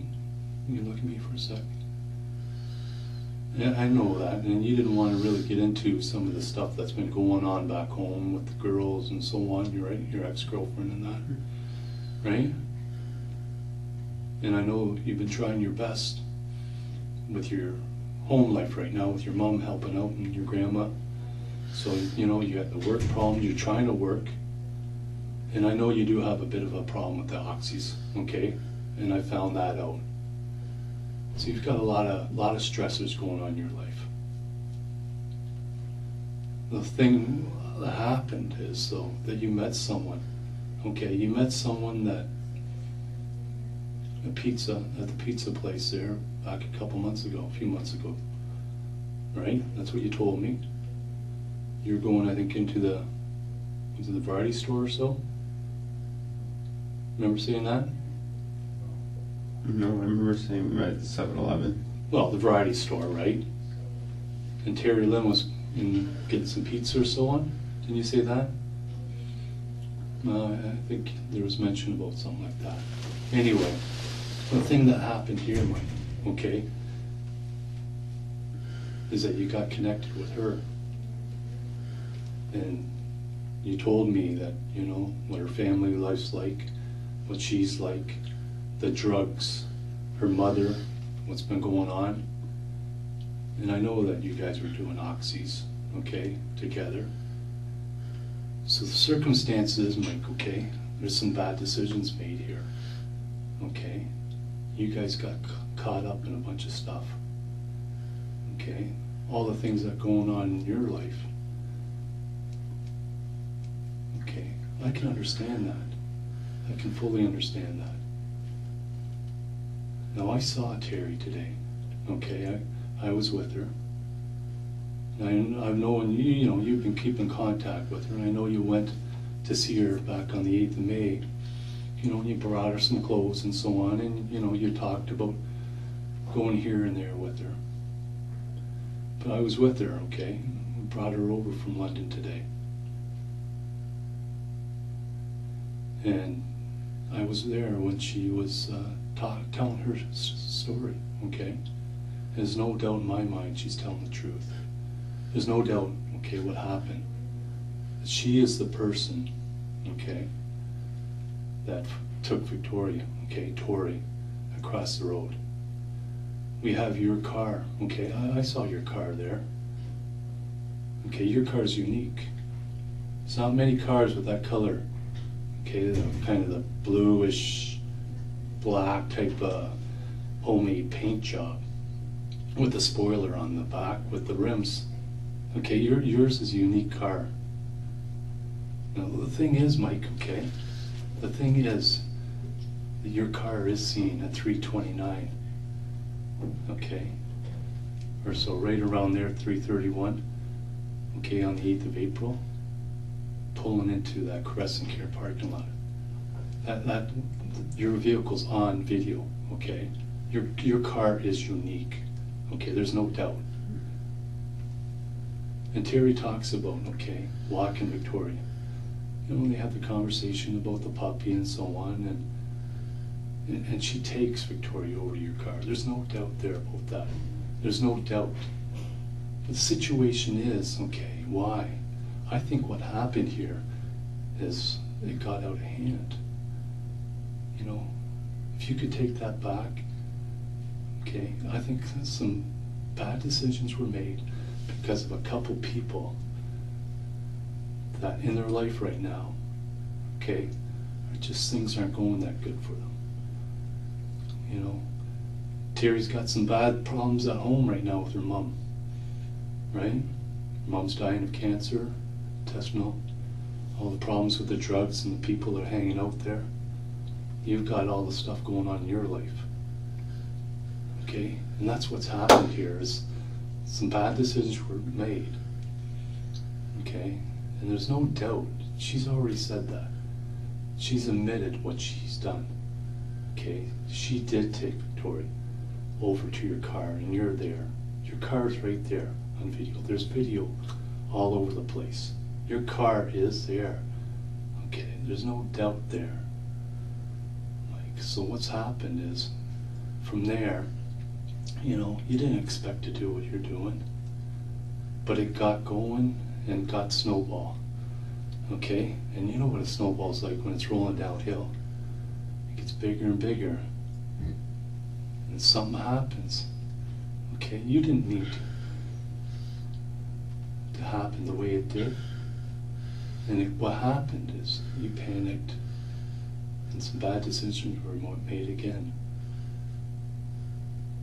Now, I talked to Terry, I saw Terry's interview. There's no doubt in my mind, okay, she's talking about what happened. It's the truth, okay, about taking her. She took her, okay, from where she was coming from school, walking, and she brought her over to your car. There's no doubt, okay?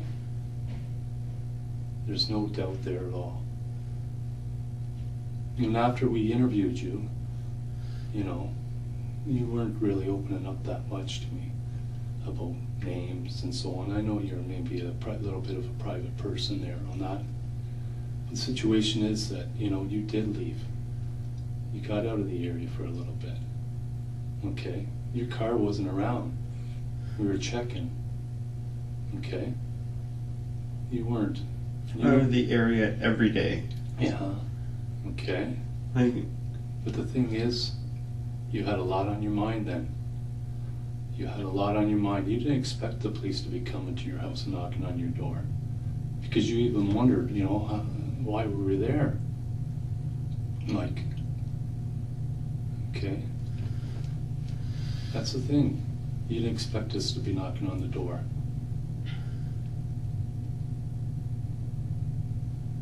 And what do you think they're going to find, okay, when they analyze your vehicle for DNA?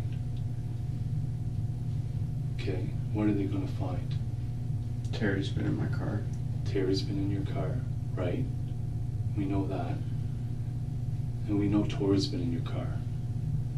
Mike, look at me for a second. You know what? I don't think you're a bad guy. I don't think you're bad at all. You know, you have some, the Fred Astaire dance that you wanted to do. You know, I think you're a good family person. I do. I think you're a good family person and a good person. But what's happened here is because of who's meshed together, the two of you are not a good mix. And things got out of hand here. There's no doubt that's what happened. And if you could take that back, Mike, I know you would take it back. I know you would. There's no doubt in my mind. I know you would. But you know what? It's happened. The thing is to correct it, okay? The best you could now. That's what we need to do. Okay? And, there is things that are being verified. But your vehicle pulling in there on that 8th, at that time, okay? When she was dropped off, when she walked over to the car, when you guys go to the store later, okay? There's video everywhere. It's going to have, it is there, okay? It's there. But the thing is, okay, why did it go to that? Why did it go that way? If she could be brought home right now, I know you'd want it. I know you'd want that. Okay? I know you'd want her home. Okay? If you could turn it back, you'd have her back here. But the thing is, you got caught up. Okay? You got caught up. You got caught up. Mike, you're not that bad a guy. But the problem is, there was a couple bad decisions here, right? I'm not saying it's all your fault at all, okay? I'm not saying it's you at all, your fault, okay? There's no way.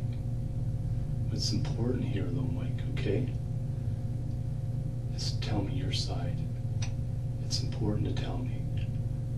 Now we've met, okay, and I think I got to know you a little bit. But we've learned a lot more over the last while. Okay? And Mike, I'm prepared to talk to you and listen to you. Okay? Everybody's prepared to talk to me right at this moment. No. You know what it is? I'm prepared to listen to you. No, everybody just wants their answers. No. Mike, look at me for a second. Okay? Just look at me for a second. You know, in your heart there, you know how important it is, okay, to clear things up, clear your conscience, because this has really been eating away at you. I know, I could tell, even when we met, okay, your eyes, I could tell, it's been eating away at you.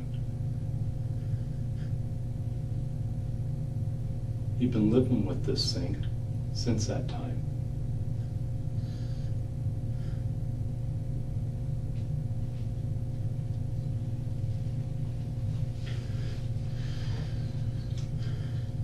The thing is though, you panicked and things happened, okay? There is going to be evidence there, okay? There's going to be evidence found. Maybe you didn't mean to kill her, okay? Maybe it just, things got out of hand. You panicked, and things happened. But you know what? It's important to tell me, okay? I know inside your heart there, it's beating, okay? That you're not that bad a guy. But because, you guys got caught up, there's oxys, you guys weren't thinking properly, some bad decisions were made.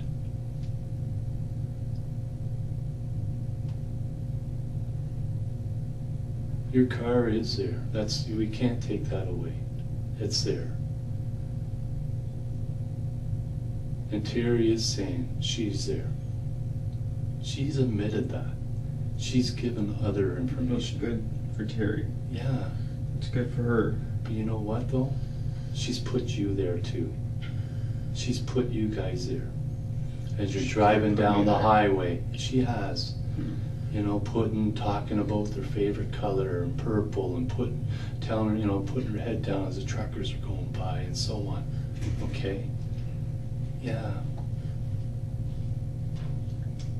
Yeah.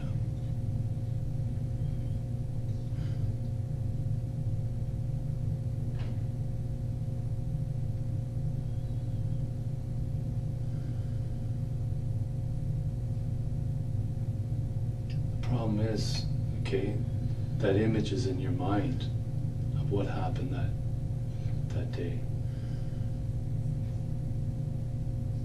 And I'm sure you think about it, and you think about it, and you think about it. And sometimes, maybe the oxys help. Maybe the drugs help to kind of mask what you're thinking, what you're feeling.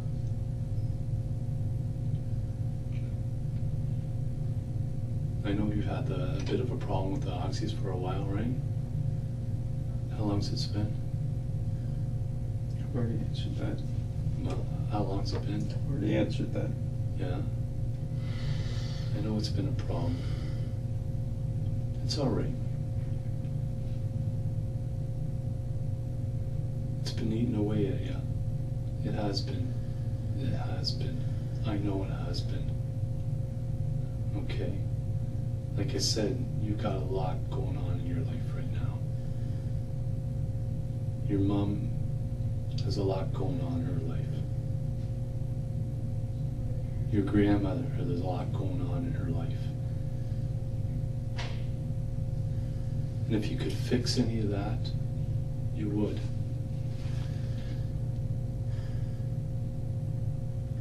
But the problem was back on the 8th, you guys made some bad decisions, that's all. Okay? You made some bad decisions. But everything's getting connected here. The dots are being connected. It is. The evidence is there.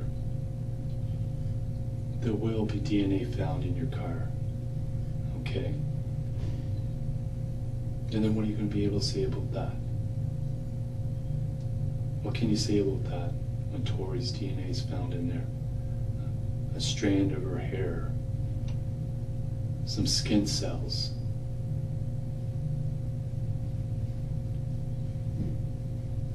Terry's saying what she's saying. Why would she talk about you then? When your car is right there. I've seen it myself. I seen it at that time. You can see it pulling right in.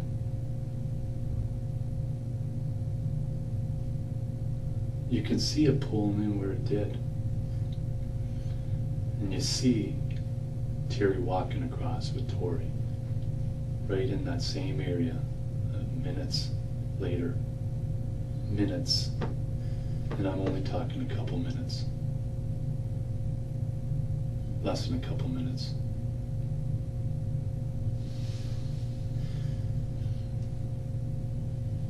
She can say what she want to say. I know what I didn't do. Well, So I don't.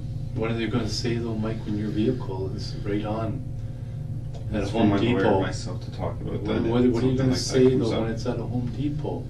When something like that comes up, if it comes up, But what, my lawyer and I will have to talk about But it. you know how it is at parking lots and so on.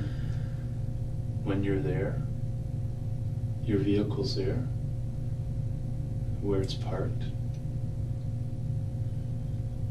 Terri went with the drive around, showed the parking spot exactly. Okay?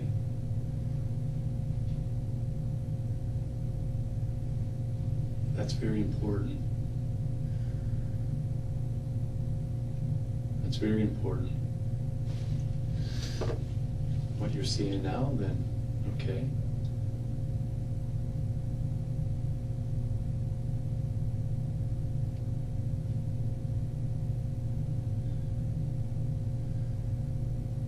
It's just not adding up.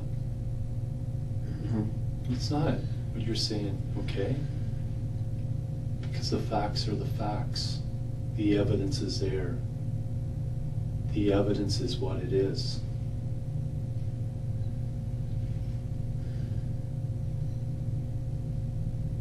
I didn't kill anybody. You were there.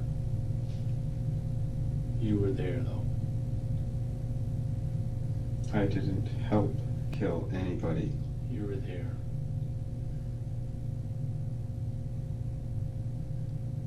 We've heard from Terry. Okay. We've heard from Terry. Okay. Information is- Terry's saying I'm there. Terry. You're saying my car is there. Your car. Do you not think it's unique, Mike? Right. My car is there, and Terry, the drug addict who stabs people, is there, saying that I was there. Your car. Do you think it's unique? The color of it? There's lots of Civics. Is there many, Mike, with that color? I don't Come know. on, be honest. I don't know. Be honest. I don't know. With that paint job in town here. I don't know. You know. With those rims? With that spoiler? That spoiler's a very common spoiler on every other Civic that's out there. Well, come on. What about... All right then. We're done. Hey, what about that? Come on. We're done. You know what? Okay. That spoiler is on every other Civic Okay. of the same model. Yeah. But the rims are unique, and you're... The rims aren't unique either. Well, with the... I'm saying with it collectively, okay? And the Anyways, and the color. Terry, you said, is saying that I was there. Terry is saying she was there, and Terry is saying that, and you're saying my car is on a video. Yeah. Your car's That's on... not enough for me. That's not enough? No. There's more. No. There's more. I'm only laying out some of it. Okay. I'm only laying out some of it, Mike. Okay then. Okay? Then the rest is for my lawyer, I guess, to discuss with me. Yeah. Because I didn't kill anybody, and I didn't help kill anybody. Well, I think you did. Well, I think I didn't. Yeah. I know I didn't. In fact, I know you did. Okay. Well, that's good then for you. I know you did. I know I didn't. So this conversation's done now, since you're saying you know I did. Like I said, the evidence is the evidence, Mike. Okay? And as it unfolds, and it will more and more and more over the next few months, okay? As things get analyzed, and it comes back, I'll be waiting. There'll be no doubt. Okay. There's no doubt now. Okay. Okay? Well, obviously there's doubt now. Why is that? Why would you be in here? Why would the guy be in here before? Why would the guy come in here barking at me? Because you know what it comes down to? It comes down to giving you an opportunity, okay, a chance To speak? That's to what court is explain. for. and explain your side, okay? This is what court's for, though. This is what lawyers are for. This is what court is for people to speak. That's fine, but you know what? You're a man as well, okay? So I come in here, and I talked to you the one time already, and I'm giving you an opportunity as a man, okay, to stand up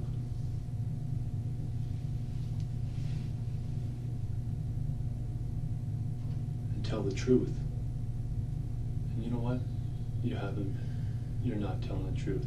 And I'm giving you an opportunity as a man, okay, to look me in the eyes, to talk to me. You're not, okay? I know you, after we talked to you, you're gone. You're gone for a few days. I'm always gone for a few days. Where did you go? I'm always gone for a few days. Where did you go this past weekend then? Oh, you didn't know then. No, That's your jobs as well, I'm giving police to know. you, I'm giving you an opportunity. That's a simple question, right? You know. That's a simple question.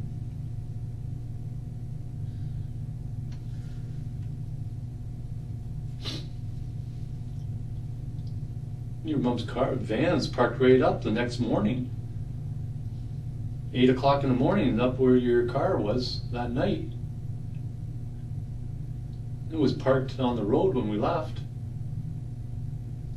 It always does that. Well, you switched up. It always does that. What always does that? The van goes up there. Yep. Yeah. So what time did you leave at then? We saw you on the Friday, right? On the 15th? I don't remember. Somewhere around 7 o'clock or so, or somewhere around there, wasn't it? I don't remember. I think it was.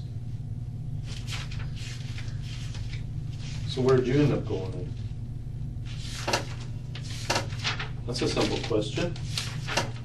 That's the answer I don't care to give. What's that? The answer that I don't care to give. You go down to your brother's place? Sure. I'm not answering. You don't want to answer? Were you gone down to Woodstock? Once again, I'm not answering. But why? Why can't you say something simple like that where you went? I'll wait till I discuss everything with my lawyer. What's your mom going to say? Well, I guess we're about to find out, aren't we? Yeah. I think that's important. I love my mother. My mother knows I love her. That's all it needs to know. Your mom loves you, yeah. But you know what? I think she's a little worried about you lately. I think she has been worried about you. Okay. Well, who you've been hanging around with, what you've been doing. Who I've been hanging around with. Well, Terri-Lynne. I know you're saying she's been over helping out too with Carol. Mm-hmm. Okay. We both have been hanging out, helping out. Yeah. Trying to do what you can do, right?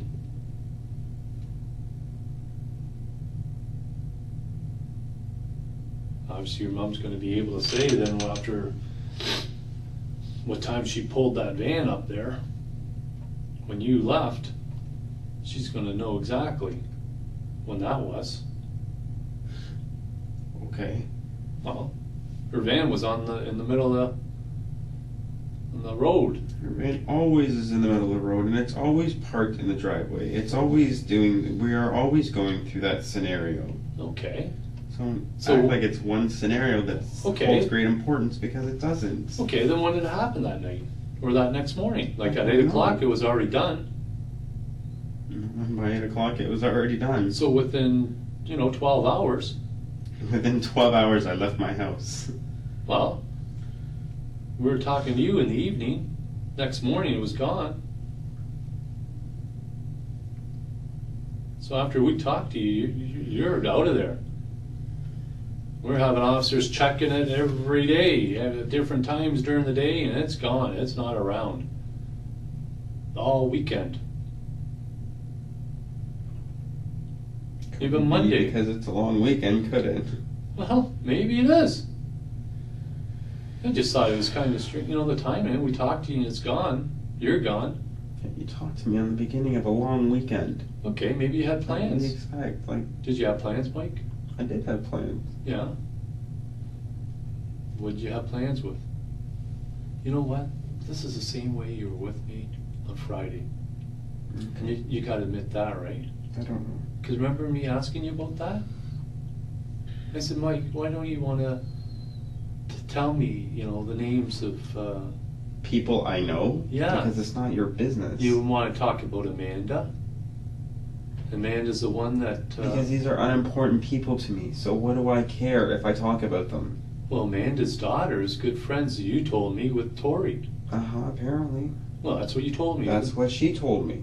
Okay, and then after Tori was abducted, then Amanda started hanging around with the family. You guys kinda went your separate ways. You didn't know her last name, you didn't know the street other than it was something No. like Baxter or something like that. Or kinda I'm had not supposed to know everything about somebody I went don't bowling, really know. I think with her. You didn't wanna tell me Joy's name. You didn't wanna tell me the girl and your girlfriend in Oakville. Is she the one that was getting those jobs for you down there? You just didn't want to say much. Because it's not your business. Well, it is my business. No, it's not. You know, and we've- it's not their business. But you know what though? We've talked to numerous, hundreds of people, and everyone's opened up to us. I'm But you know what? thrilled for that. You know what? I don't think that it's other people's businesses about what I'm being questioned about. But you know what? That was a And pretty... I don't need you guys going to people who are people from my past, questioning them and embarrassing me about things that are coming up. That was just about some people you know locally. That wasn't... It was just a matter of getting some information on them. That's all, to verify who Mhm. they are. That's all.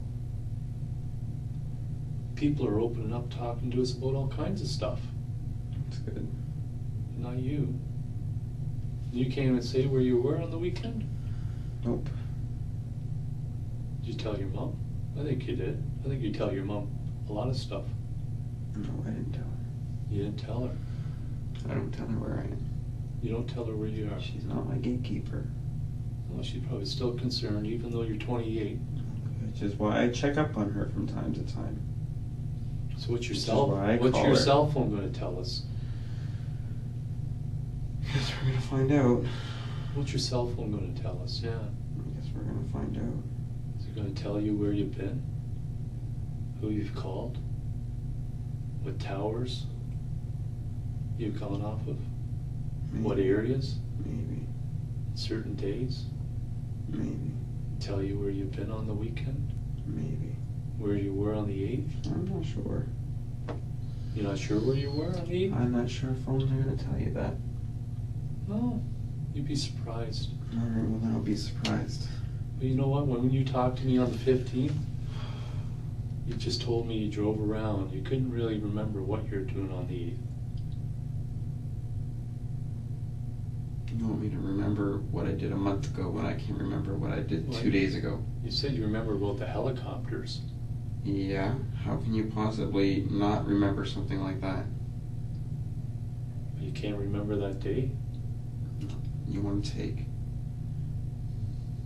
Remember a getting- day where there's choppers and everything else going around and not remember that? That's just... Oh, do you remember what you were doing around that time then? The days are right around there?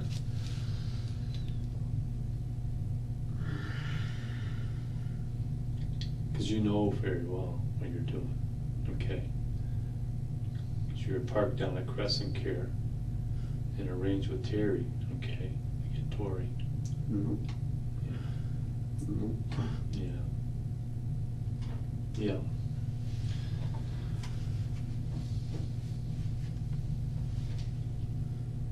Yeah.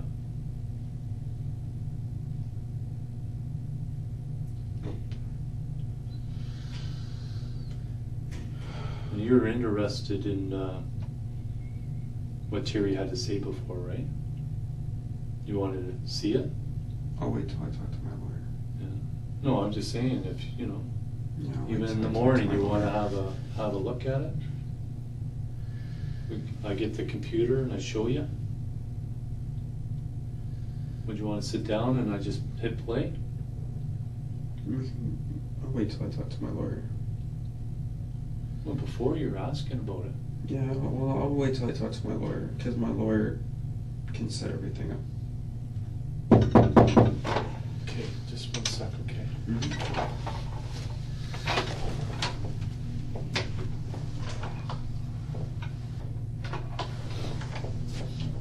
Is there anything else you need? Computer? Nope.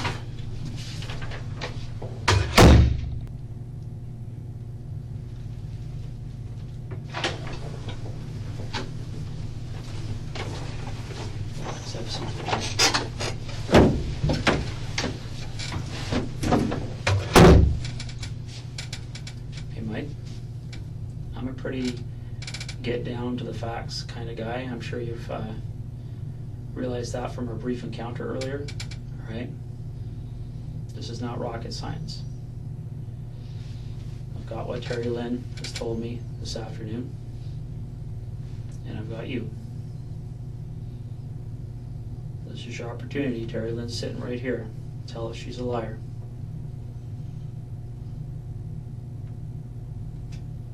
You've had no problem at saying it without her in the room. Terry's a liar. Yeah, that's what you're hoping. I'm not even looking at her. I don't need to look at her. You haven't been looking at anyone. I don't need to look at anyone. I know what will happen. Have you stopped for a second to think about all of the forensic evidence that is yet to come in this investigation? And the lawyer will have to deal with that. How does your lawyer deal with your semen on an 8-year-old's body? I guess Like, a lawyer would I have have to never- deal with such things if they came up. What's that? I guess a lawyer would have to deal with such things if such things came up. Do you know how the legal system works, Mike? Who gives instructions to who? Do you instruct your lawyer, or does your lawyer instruct you? You instruct your lawyer.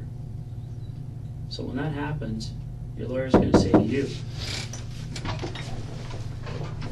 Mike, what do you want me to do with this evidence? Terry. Thanks, Terry.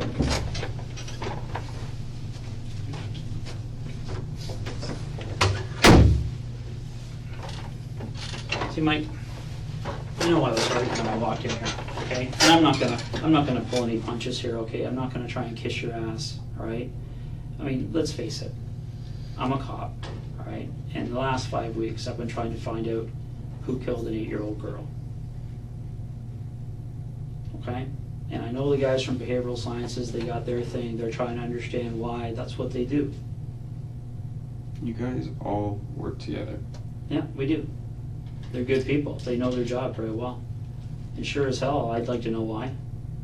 All right? I'd like to think that we don't have people walking around our communities who just because they're bored on an afternoon say, hey, why don't we grab that girl and rape and murder her, okay? I'd like to think that we live in a community where people think a little bit more about what they're gonna do than that. All right? But what do you think you're coming off as right now?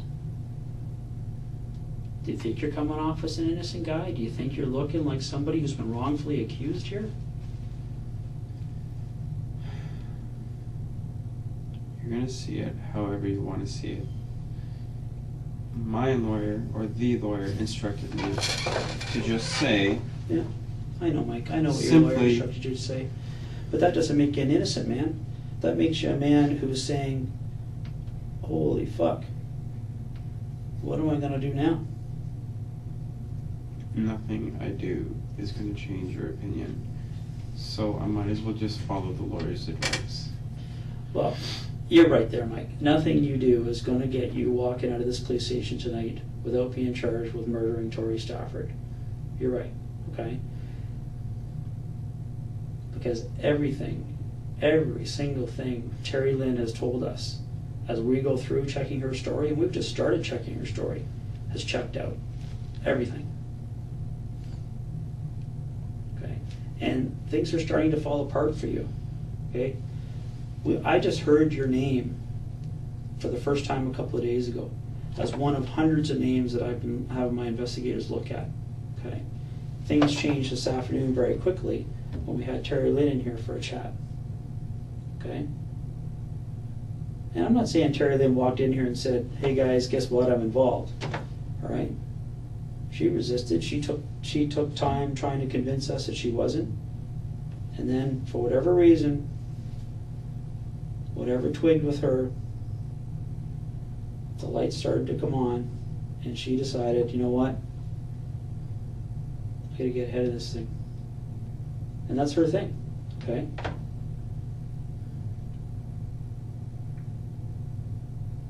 That's her thing. But 10 minutes ago, an officer just handed me a fax report from London Police about a date rape allegation involving you. That would And be that's an only, allegation. Mike, that's only 3 hours in to talking to you.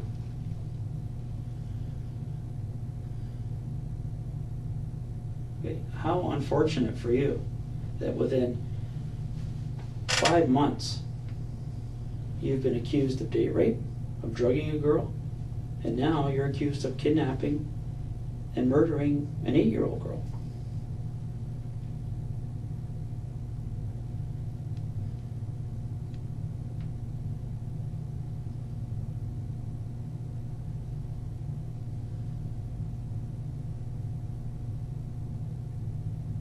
That's what this is, Mike. This is not me interpreting the evidence. I cannot take what Terri-Lynne said to me this afternoon and say, maybe she's mistaken. You can't take what somebody has said to you and just, by God, believe it. Because if things were that simple, then there wouldn't be such things as court systems. Absolutely. There wouldn't be such things as CSI people and forensics and DNA analysis. Right. Okay? You know that within, I would say, a couple hours from now, actually you and I will probably talk after we do it, we'll have the search warrant signed to search your car. Okay? Now, will you help me out with this? Okay, it's a simple question, Mike. Is there going to be parts of your back seat removed? Parts of the material in your back seat removed? I guess you're gonna find out. Well, it's a simple question. You know I'm going to find out. We have your car. Okay, well then you're gonna find out. What's the point of asking? Because the point is, that's one of the things that Terri-Lynne says she knows you did. It's Terri-Lynne rides in my car. I So know. if there's anything different about my car, Terri-Lynne knows. Right? But everything Terri-Lynne Terri-Lynne is has- saying is going to be checking out. You know that. Okay. You're a smart man. Okay? Nobody's claiming that you're a stupid person here, Mike. Right? And I'm not trying to kiss your ass by saying you're smart either, but that's just common I'm not sense. saying you are.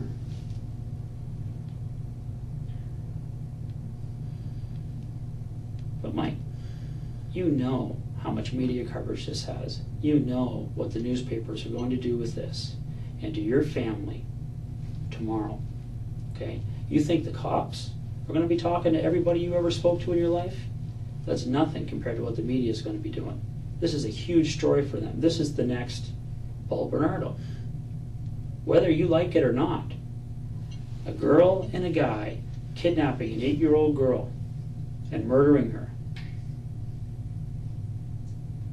That's one of the most sensational things that have happened in this province since Bernardo and Carla. It's going to be a frenzy, and you and I both know that.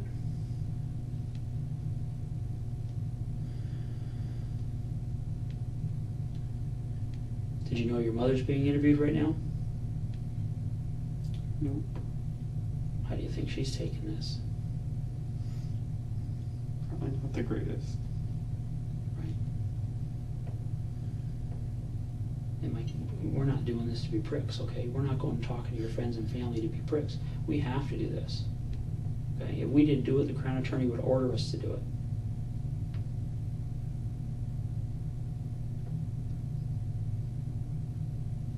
You don't need to interrogate my family. Wait, Mike, that's not even an option for me. If I didn't do that, my boss would pull me off this case so fast my head would be spinning and somebody else would be on it the next day. Awesome. Okay?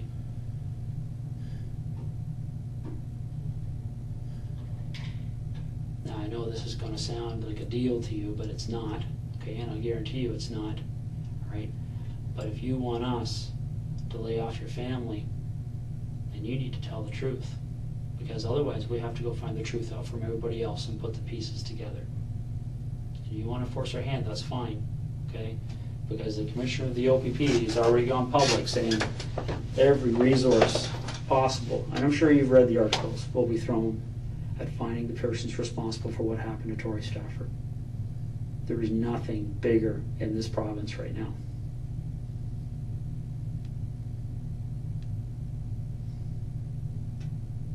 And really, when you look at it, there's only two ways to approach this story from a media perspective. And I think the guy from behavioral sciences already kind of talked to you about that a little bit. This is either two people who whose lives were overtaken by drugs and all the stress and everything that goes on, and they made a bad decision, they made a bad mistake. Or this is two cold-blooded psychopaths who were planning and plotting to snatch an innocent little girl off the street. Okay? And those aren't my words, Mike. Those are the words that the media is going to use, and you know that.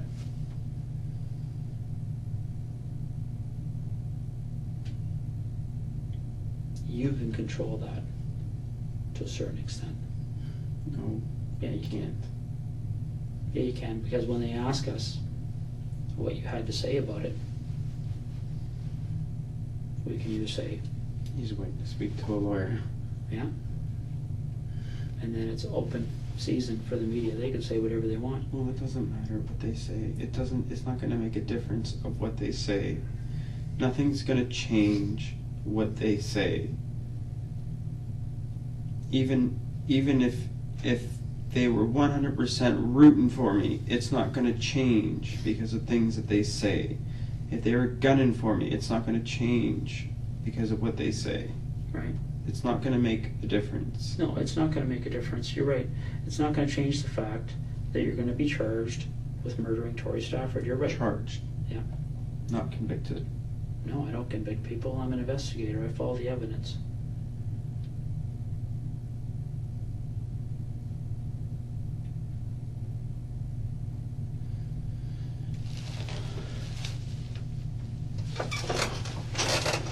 So I want you to pause for a second and think about all of the potential evidence that's still to come in this case. The 401 cameras. Any of the cameras leading to that residence you went to in Guelph. The traffic cameras, cameras at stores, the Home Depot cameras. The cameras alone are going to track you. Okay?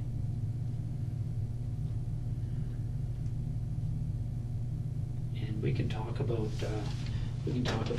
Tori Stafford's DNA being in your car. We can talk about how blood soaks through material and people cut out material, but it still gets to the underpadding because it happens all the time. I'm sure you watch CSI. I think you have a pretty good idea of what happens with human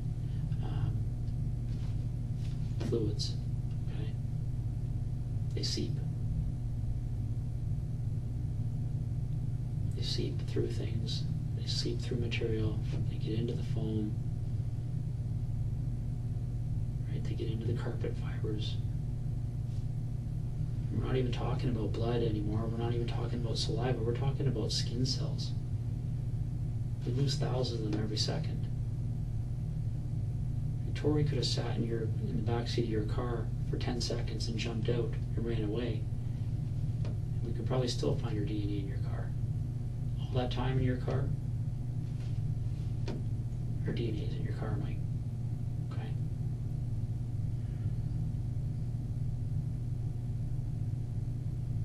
But the biggest issue for you is explaining why your DNA is on her body. That's the problem you're going to have. Okay?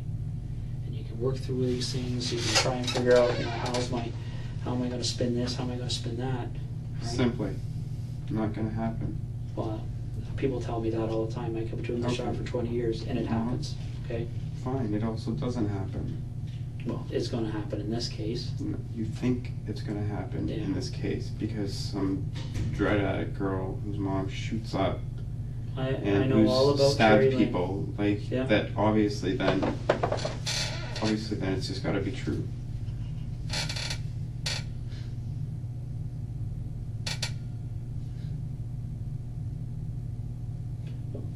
See, Mike, this is the problem, though. We're only 3 hours into this conversation. Okay. What do I do tomorrow when I pull the Home Depot camera and I say, Mike, you're on video driving at that Home Depot parking lot on the afternoon of the 8th of July with Terri-Lynne and a young female in your car? I have a feeling that's not going to happen. Okay, having a feeling is not good enough. If it happens, what are you going to say? Okay. And then are you going to say, hey, you got me, I'm sorry, I'm a drug addict now, and I was out of my someone mind. faked the video. Maybe something along those lines. So now we're moving from Terri-Lynne's line to now the police are trying to frame me. I never said the police are trying to frame me. You're trying to implicate something. You're trying to say something happened. Well, if I that fake you don't my- know if did I fake happen, a that you're video- going based on what some girl has told you. Who's gonna fake the video, Mike? Who's gonna fake it?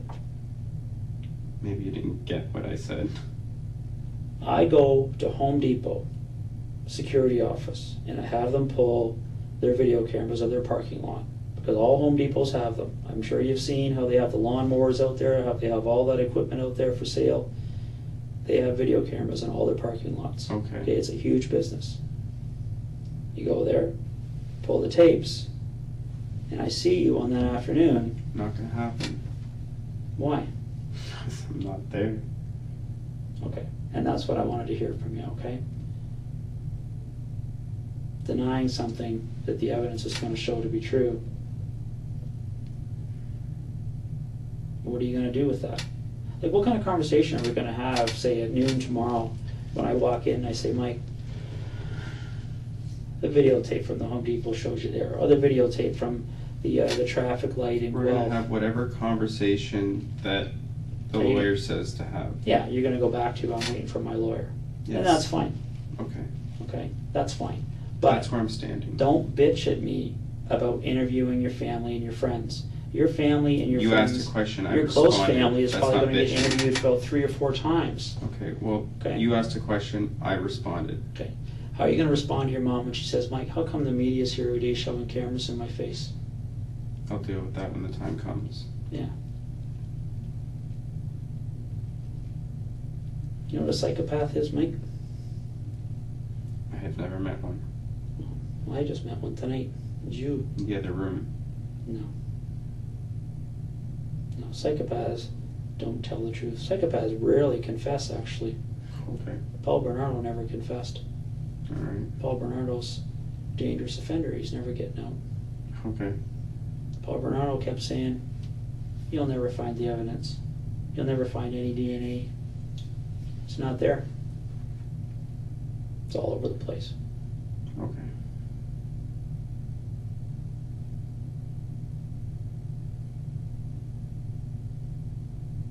It's so funny how you can compare me to somebody like that because what a 19-year-old girl has said.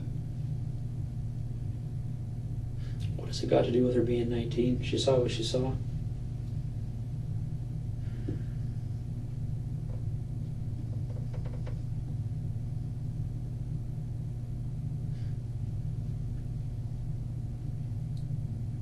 And the one advantage Terri-Lynne has is being a female, being a young female. People are more inclined to believe. I mean, even when people saw the video, when they started to think, I wonder if this is a stranger that has grabbed Tori. Because let's face it, rumor around town, maybe mom's involved, maybe it's drug related, blah, blah, blah, right? We've been hearing that forever. But even when people started to turn their minds to maybe this is a stranger. Maybe that woman with Tori on that video is a stranger to Tori. Do you think they were contemplating the fact that a female would do this on their own? No.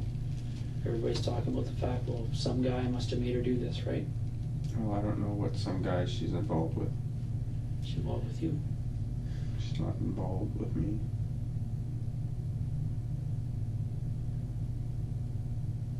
I'm one of dozens of people that she knows. When was the last time you saw Terri-Lynne before tonight?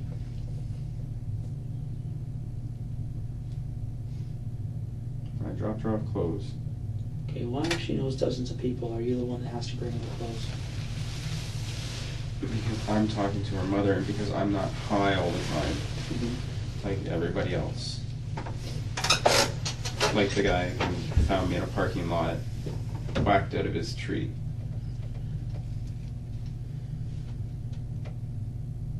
What are you talking about?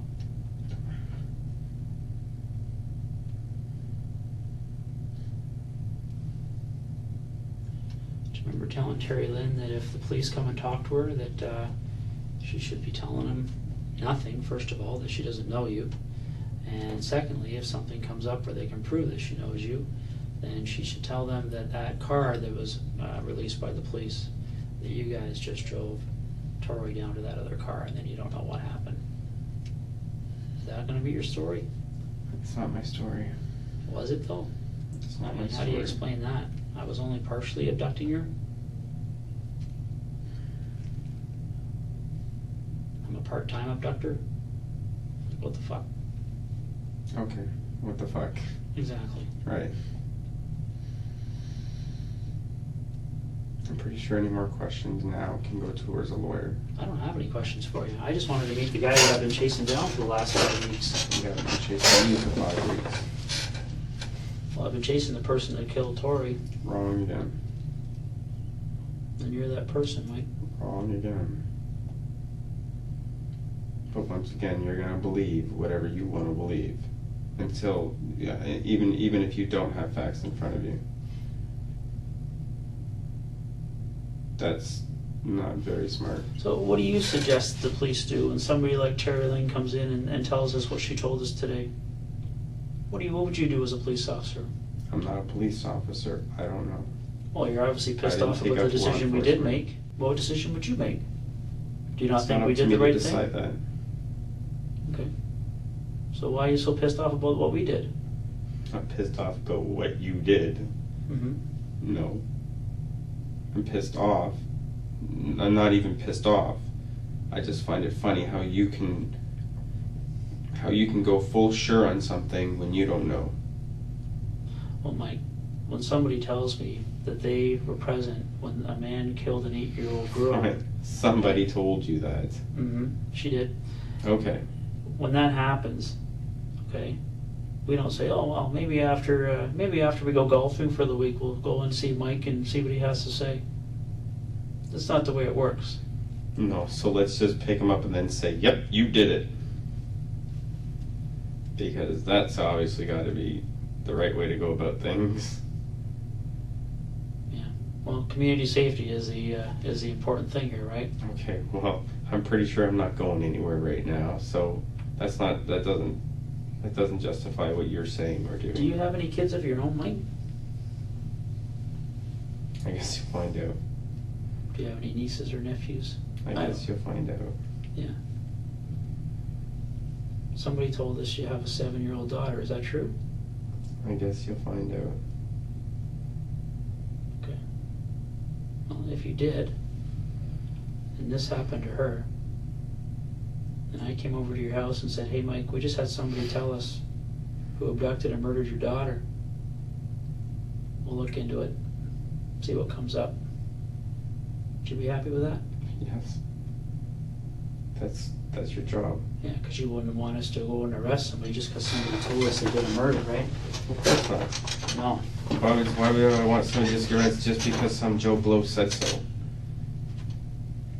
Then everybody might be arrested because everybody thinks that everybody did it. So let's just arrest a whole lot of them. Why do you think Terri-Lynne would confess to this? I have no idea. I mean, let's face it. If Because Terri-Lynne he says goes, Terri-Lynne's on a video. Looks like Terri-Lynne's out of options. Terri-Lynne's already in No. a juvie. Terri-Lynne already has priors. Terri-Lynne has already been accused of stabbing people. I don't know. But we didn't arrest Terri-Lynne until Terri-Lynne told us she was involved, right? Okay. She came in here for a chat. Okay. Okay. We asked her permission to come out on a judge's order and come and talk to us. Okay. It wasn't until Terri-Lynne told me that she was involved in this all started to happen. Okay, so this isn't Terri-Lynne getting arrested and trying to save her own throat by throwing it on Mike. I don't know. Maybe Terri-Lynne thought she was out of options. I don't know. Well, for a girl who thought she was out of options, she sure given us a hell of a lot of details. I can't answer you. I don't know.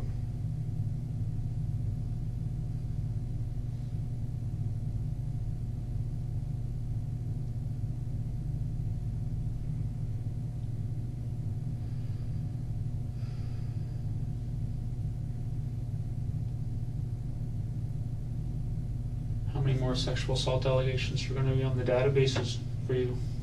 I guess you'll find out. So I'm assuming there's more. I I guess guess you'll you'll find out. right. I'm glad you're getting a hold of things. Yeah. Are we done? I'm not done. Are you done? I'm done. Okay.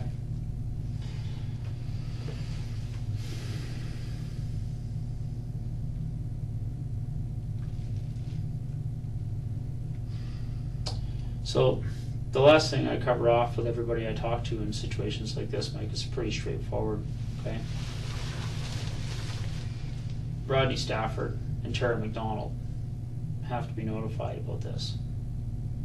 Okay. First question out of their mouth is going to be, what? Did they say why they did it? I'm sure one of those two will have the answer for you, why somebody would do it. What are you getting at, Mike? What are you throwing out there for me, buddy? It doesn't matter. It doesn't matter. You're gonna talk to them anyways. You know what, Mike? If you're gonna claim you have no involvement whatsoever, don't play games with me and throw out little hints and see No, what comes of it. There's no game, there's no little Okay, hints. there's nobody involved in this except for you and Terri-Lynne. Once again, you're just gonna believe whatever you wanna believe, Yeah, I believe- based on what some girl has told you. See, Whatever. This is why I said I'm done. This is why from this point on, nothing else comes from my mouth. And if you want to speak to somebody, you can speak to who may be representing me. We do that all the time. Perfect. But we don't have a need to talk to them. That's what the Crown attorneys do. Okay, well then the Crown will talk to them. I've already given you my answers. They're not good enough for you. What did you think was going to happen, Mike? You think you were going to walk in here and say, oh, I wasn't involved? Okay, Mike, sorry, Farley, you can go now? Maybe. Well, one of the things we have to assess is who looks like they're being more truthful. Okay? And I sat through a long, long conversation with Terri-Lynne today. I saw her try and tell me she wasn't involved. I saw her try and resist. I saw her try and dig in like you're digging in now. Okay?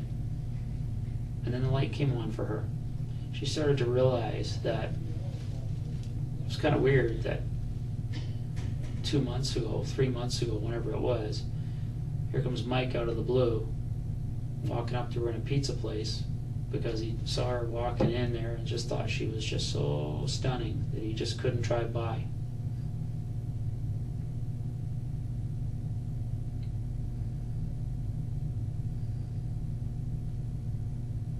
As we're talking, the light starts to come on a little bit more, and she starts to realize that, yeah, that's freaking weird. That doesn't happen to people every day. Okay, but you're a pretty smooth talker. Alright? Sure. Well, there's lots of people who are going to come out of the woodwork to say that, Mike, okay? Okay. Alright? We got a girl in here tonight, I don't even know her name because I've been dealing with you.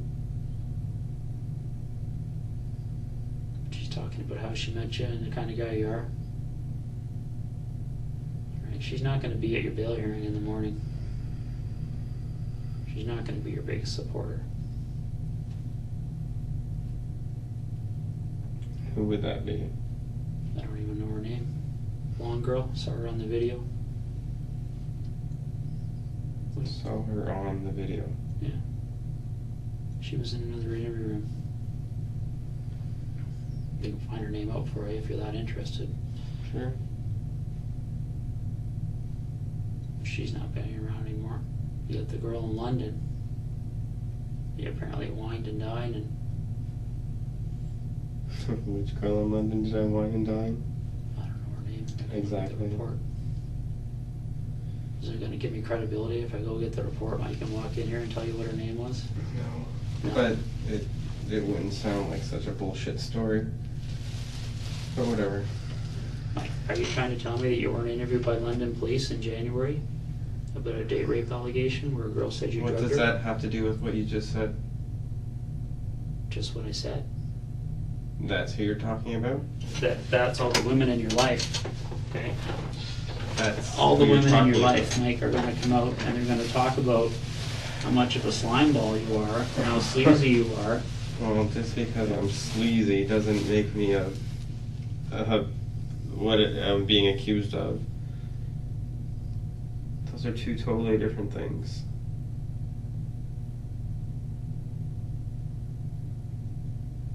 I can see that.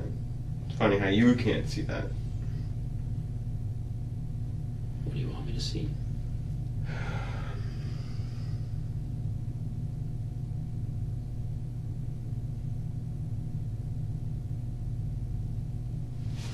What do you want me to see, Mike?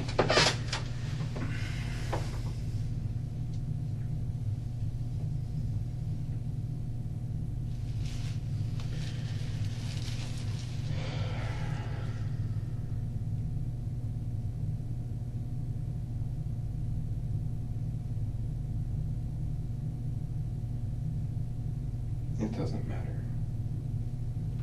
It doesn't make a difference what you see. Mike, Because- how many days have you spent in jail? None. You understand that for the first degree murder of an 8-year-old girl, the chances of you getting bail are slim to none, right? Okay. You understand that? Okay, having done this job for 20 years, all right, I'm not going to give you any false hopes. Okay. So what you're telling me is that here's Mike, who's never spent a night in jail, but is now willing to spend, probably, in my experience, 18 months to 3 years before this even reaches trial. And then he's going to be vindicating himself somehow. But you'll just suck up that 18 months to 3 years in jail. I never said that. But once again, what does that have to do with this? Oh. Nothing.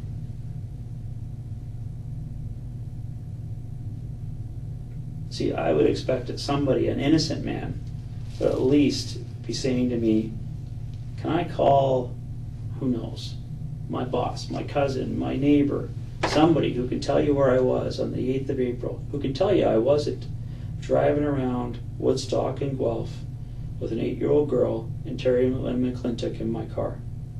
Anybody, any alibi. 3 hours people have been talking to you now.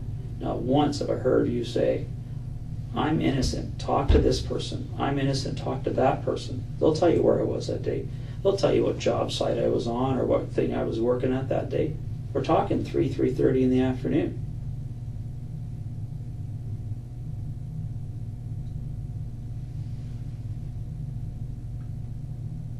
See that, Mike, that would make sense to me, because Okay. that would mean that that person spoken to tonight, we could turn around and say, holy crap. And then Mike wouldn't have to spend a night in jail, wouldn't it?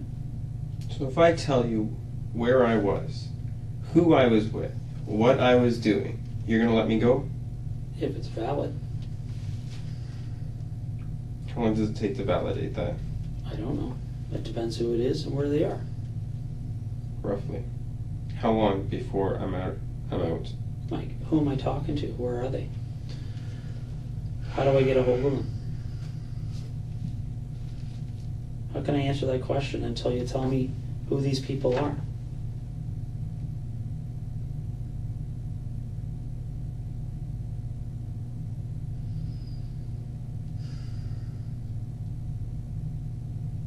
If these people are into things of their own, does this mean they're gonna get in trouble? Mike, I can tell you this. I've probably talked to over 100 people in the last 5 weeks, myself alone. My investigators, probably over 500 people. I'd say at least half of those people are either drug dealers, drug users, fraud artists, whatever. They've all admitted it. They've all been investigated for it. Not one of them has been charged with a criminal offense. Because our goal is one, to find that kid.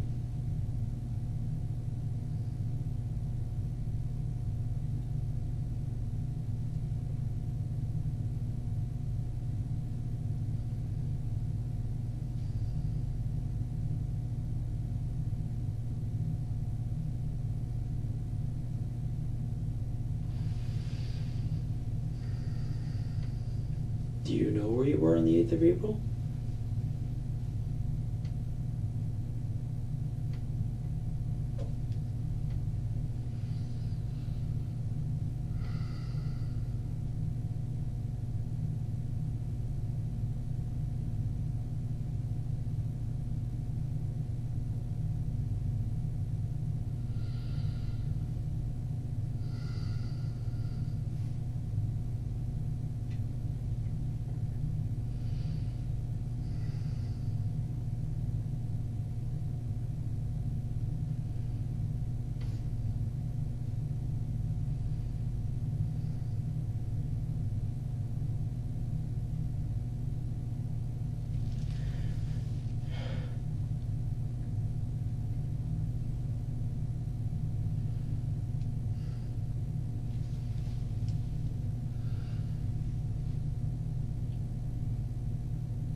I had a few people I was supposed to meet that canceled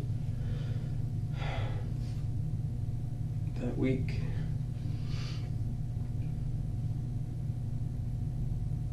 I had somebody over the morning when all the helicopters were going crazy.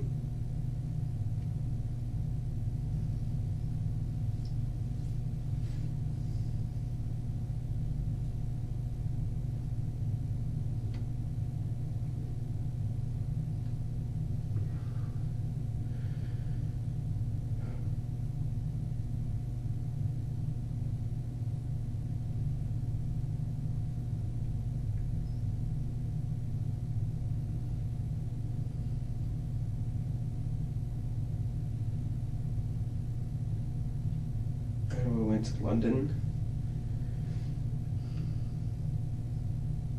in the afternoon.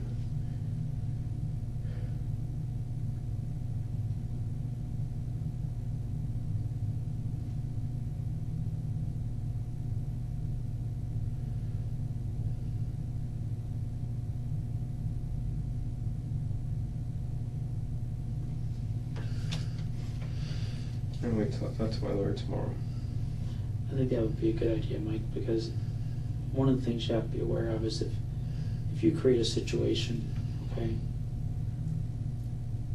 where somebody else ends up stepping up and trying to be your alibi, and if their story is investigated and shown not to be true, they can be charged with accessory after the fact Okay. to murder. Well, their story will be true.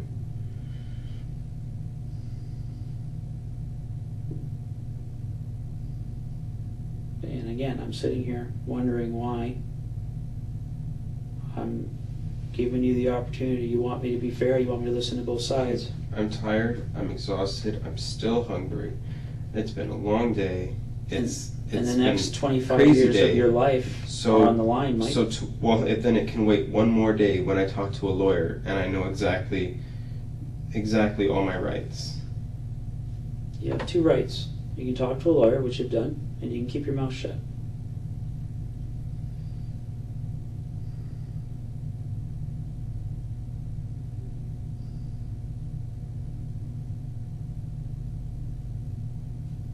I have a lot more rights than that. Like what? Well, I don't know. That will be for the lawyer to tell me. Well, I'd be interested to know what new ones are out there that I haven't heard of. Okay, well, we'll see what the lawyer tells me, what all my rights are.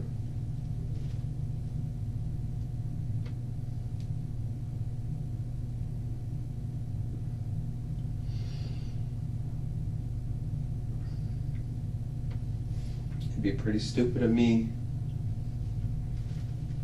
to just start saying whatever you want to hear without a lawyer present or without a lawyer instructing me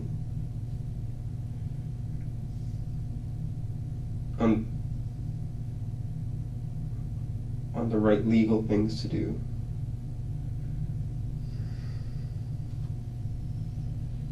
Well, just imagine something for a second here. say 6 months from now, the police come and they visit you in jail. And they tell you that at, what time are we at now? Whatever time in the morning it happens to be, 3:30 in the morning, on Wednesday, the 20th of May, there's a convenience store gets robbed just down the street from here. Same time that you and I are sitting in this room right now. They come and investigate it, and let's say they, who knows, they get a tip, somebody tells them, hey, Mike Rafferty robbed that convenience store. So they come and they arrest you for that robbery.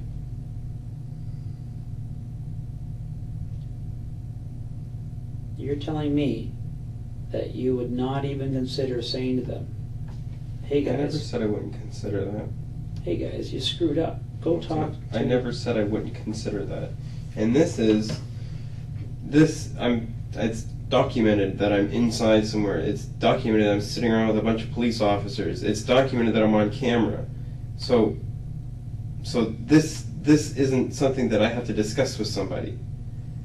But this Something is the else truth. is something that You're is best putting to. out that the truth is, I want to speak to a lawyer.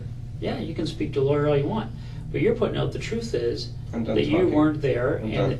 yeah, I think that's a good idea, Mike. Thanks. You said that earlier. I should have just. I That's know, it. and you I'm keep done. doing that. You keep saying, I'm done, I'm not Okay, talking we're anymore. done. And then you say, oh, I have an alibi. And We're done. maybe I'll tell you. Maybe I won't. Maybe I need a lawyer here to tell me to keep my mouth shut because I can keep my mouth shut on my own. Mm-hmm. We're done. Is that what you said to Tori before you killed her? We're done? Funny man. Funny man. That's what you think this is funny I man? think you're a funny man. I think you're a cold-blooded killer. You can think whatever you want. I've already denied that.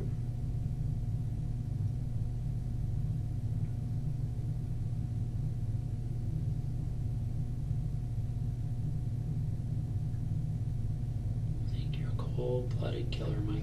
If you're trying to get a rouse out of me, not No, gonna happen. I don't need I a already rouse. denied it. I don't need a we're rouse. The done. evidence tells the story. You haven't gotten all your evidence. No, it'll take us months, bud. It'll take us months and Uh-huh. months and months. And you'll wait in jail Okay, until that happens. great. And then when it's all over, I can say bye-bye Bye-bye to what? to you. To freedom? Yeah, right. I'll be there to say bye-bye to you. Okay. Believe me, I've worked Okay. long and hard on this case. Okay, good. Get ready to keep working. I thought you weren't going to say anything anymore. Why can't you stop yourself from Why talking? can't you just go away? Because this is my job. This is what I do. 5 weeks of looking for you. I wanted to spend a little bit of time with you, Mike. This is gratifying to me, Okay. okay? Okay.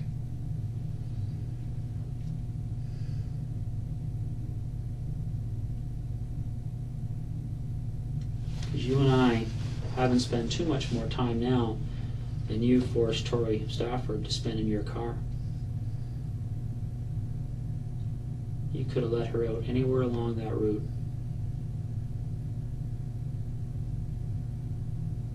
You could have killed her without sexually assaulting her.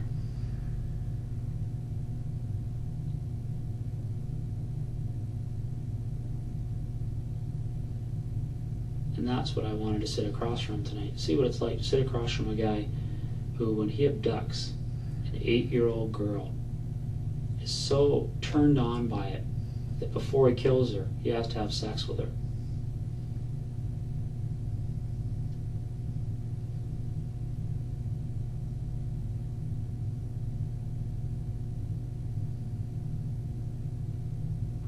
So if you ask me why I'm sitting in this room, I'm sitting in this room for Tori. Making you squirm, putting you through some of the grief that you put her through.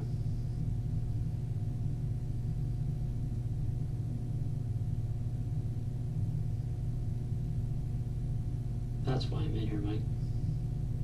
And I'm having a good time.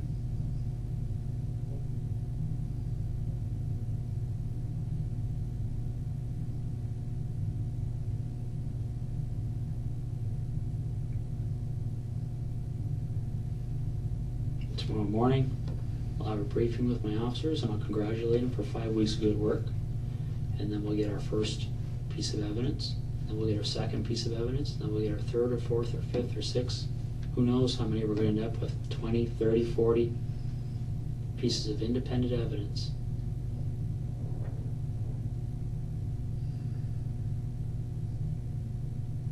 It wouldn't surprise me, based on past experience, if we don't even need Terri-Lynne as a witness when this is all said and done. Because now that we know the route and we know all the ins and outs of what went on that day, everything else is going to tell the story.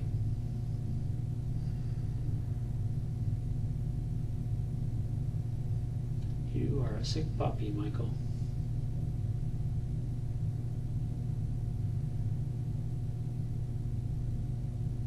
This is a good day for us. Because with any luck, you'll never be free again. You'll need that luck. I think we're going to get lots of it. Start counting your pennies. Been here lots of times, but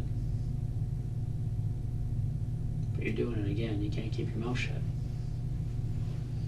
Focus.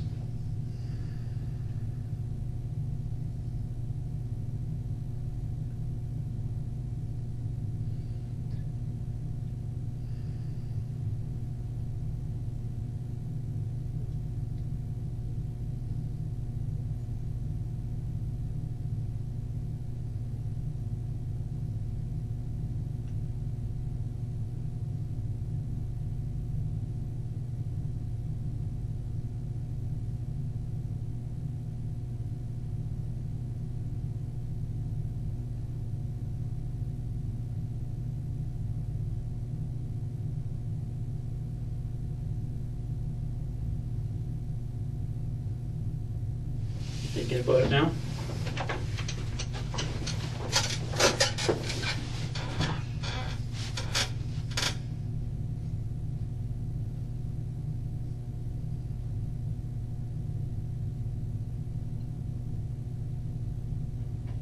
Are you pissed off about the fact that this is Terri-Lynne's fault? That she got one that was a little bit too old to let her go?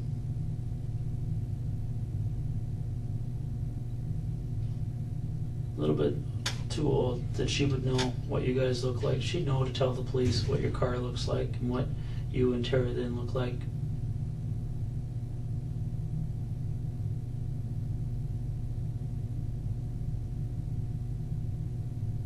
Should have done it yourself.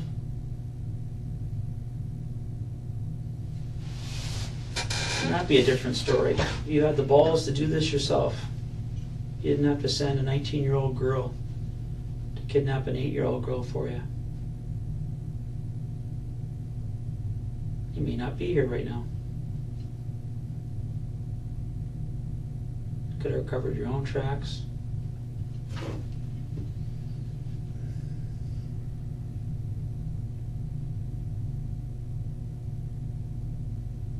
That's what happened to Bernardo too.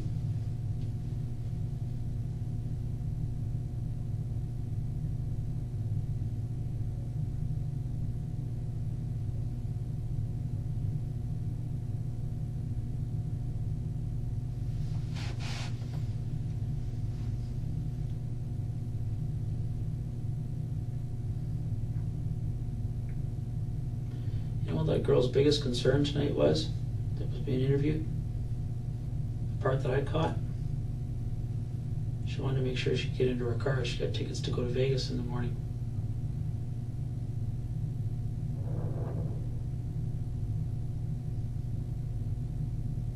Something tells me she's going to go home and have a long, hot shower to wash the grime off.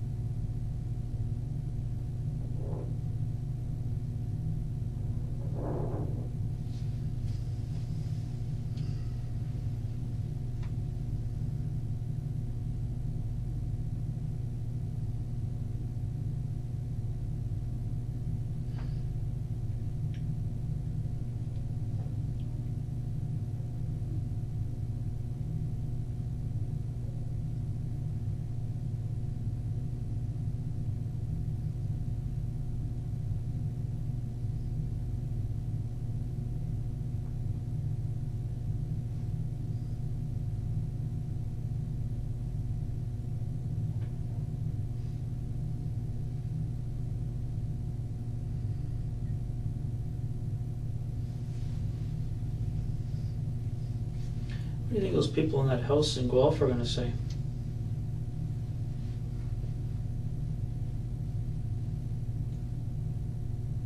You can guess what they're gonna say. They're gonna say, first of all, they're probably gonna say, no, don't know Mike, doesn't come around here. Then, when they find out, wow, you think Mike might have done this murder, do you really think they're gonna be big Mike supporters then? Do you think they're gonna keep the faith and say, no, let's lie for Mike? I don't think so. It's pretty hard to find support when that's the kind of thing you're accused of. People tend to tell the truth pretty quick. Are they gonna be liars too?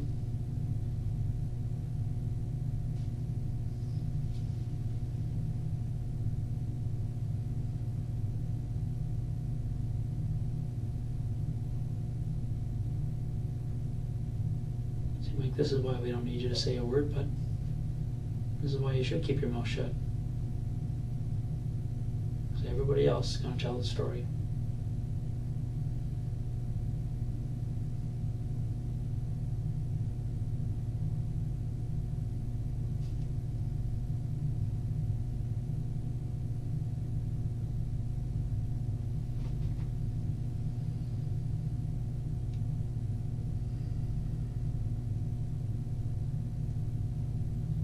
Eight years old, Mike. 8 years old, buddy. You drug an adult, they go to the police.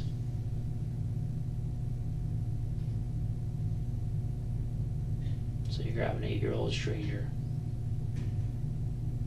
All she wanted to do was go home and have a little party for her friends because her mom just redecorated her room for her.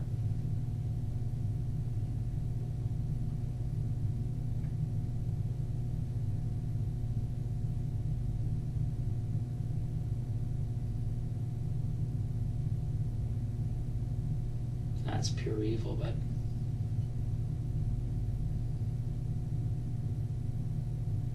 and that's all I've seen for the last 3 hours is pure evil from you.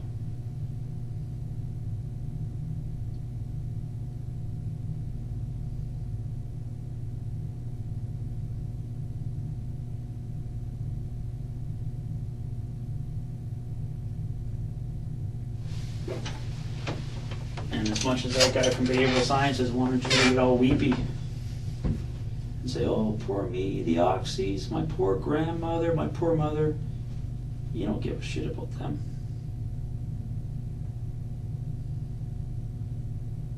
You don't give a shit anybody but you.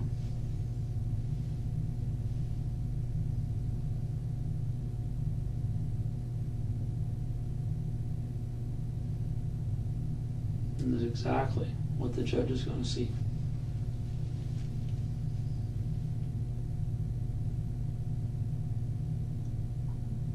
Because when the Crown Attorney calls the biologist to testify to the hair, the skin cells, the semen that was found on Tori, and the blood and the skin cells of Tori that was found in your car.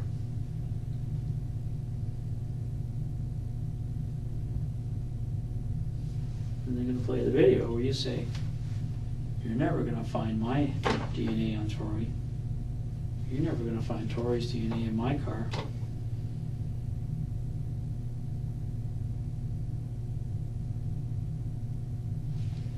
That's what you are. No remorse. No empathy. No nothing. You're just hollow.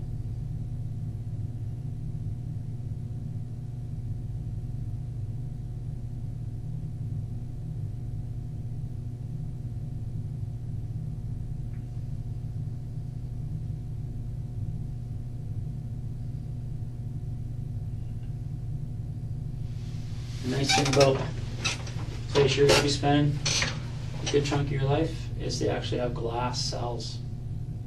So you and Bernardo can make googly eyes at each other all day, whatever you guys do in there.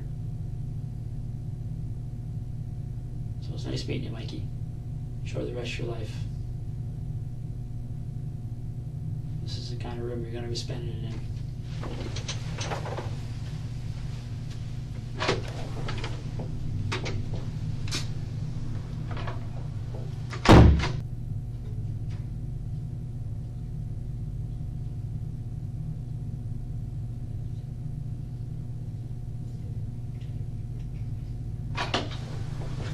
Michael, you're gonna go back in your cell now, okay?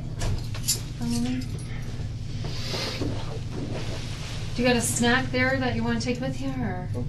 cookie? Yeah, that's fine.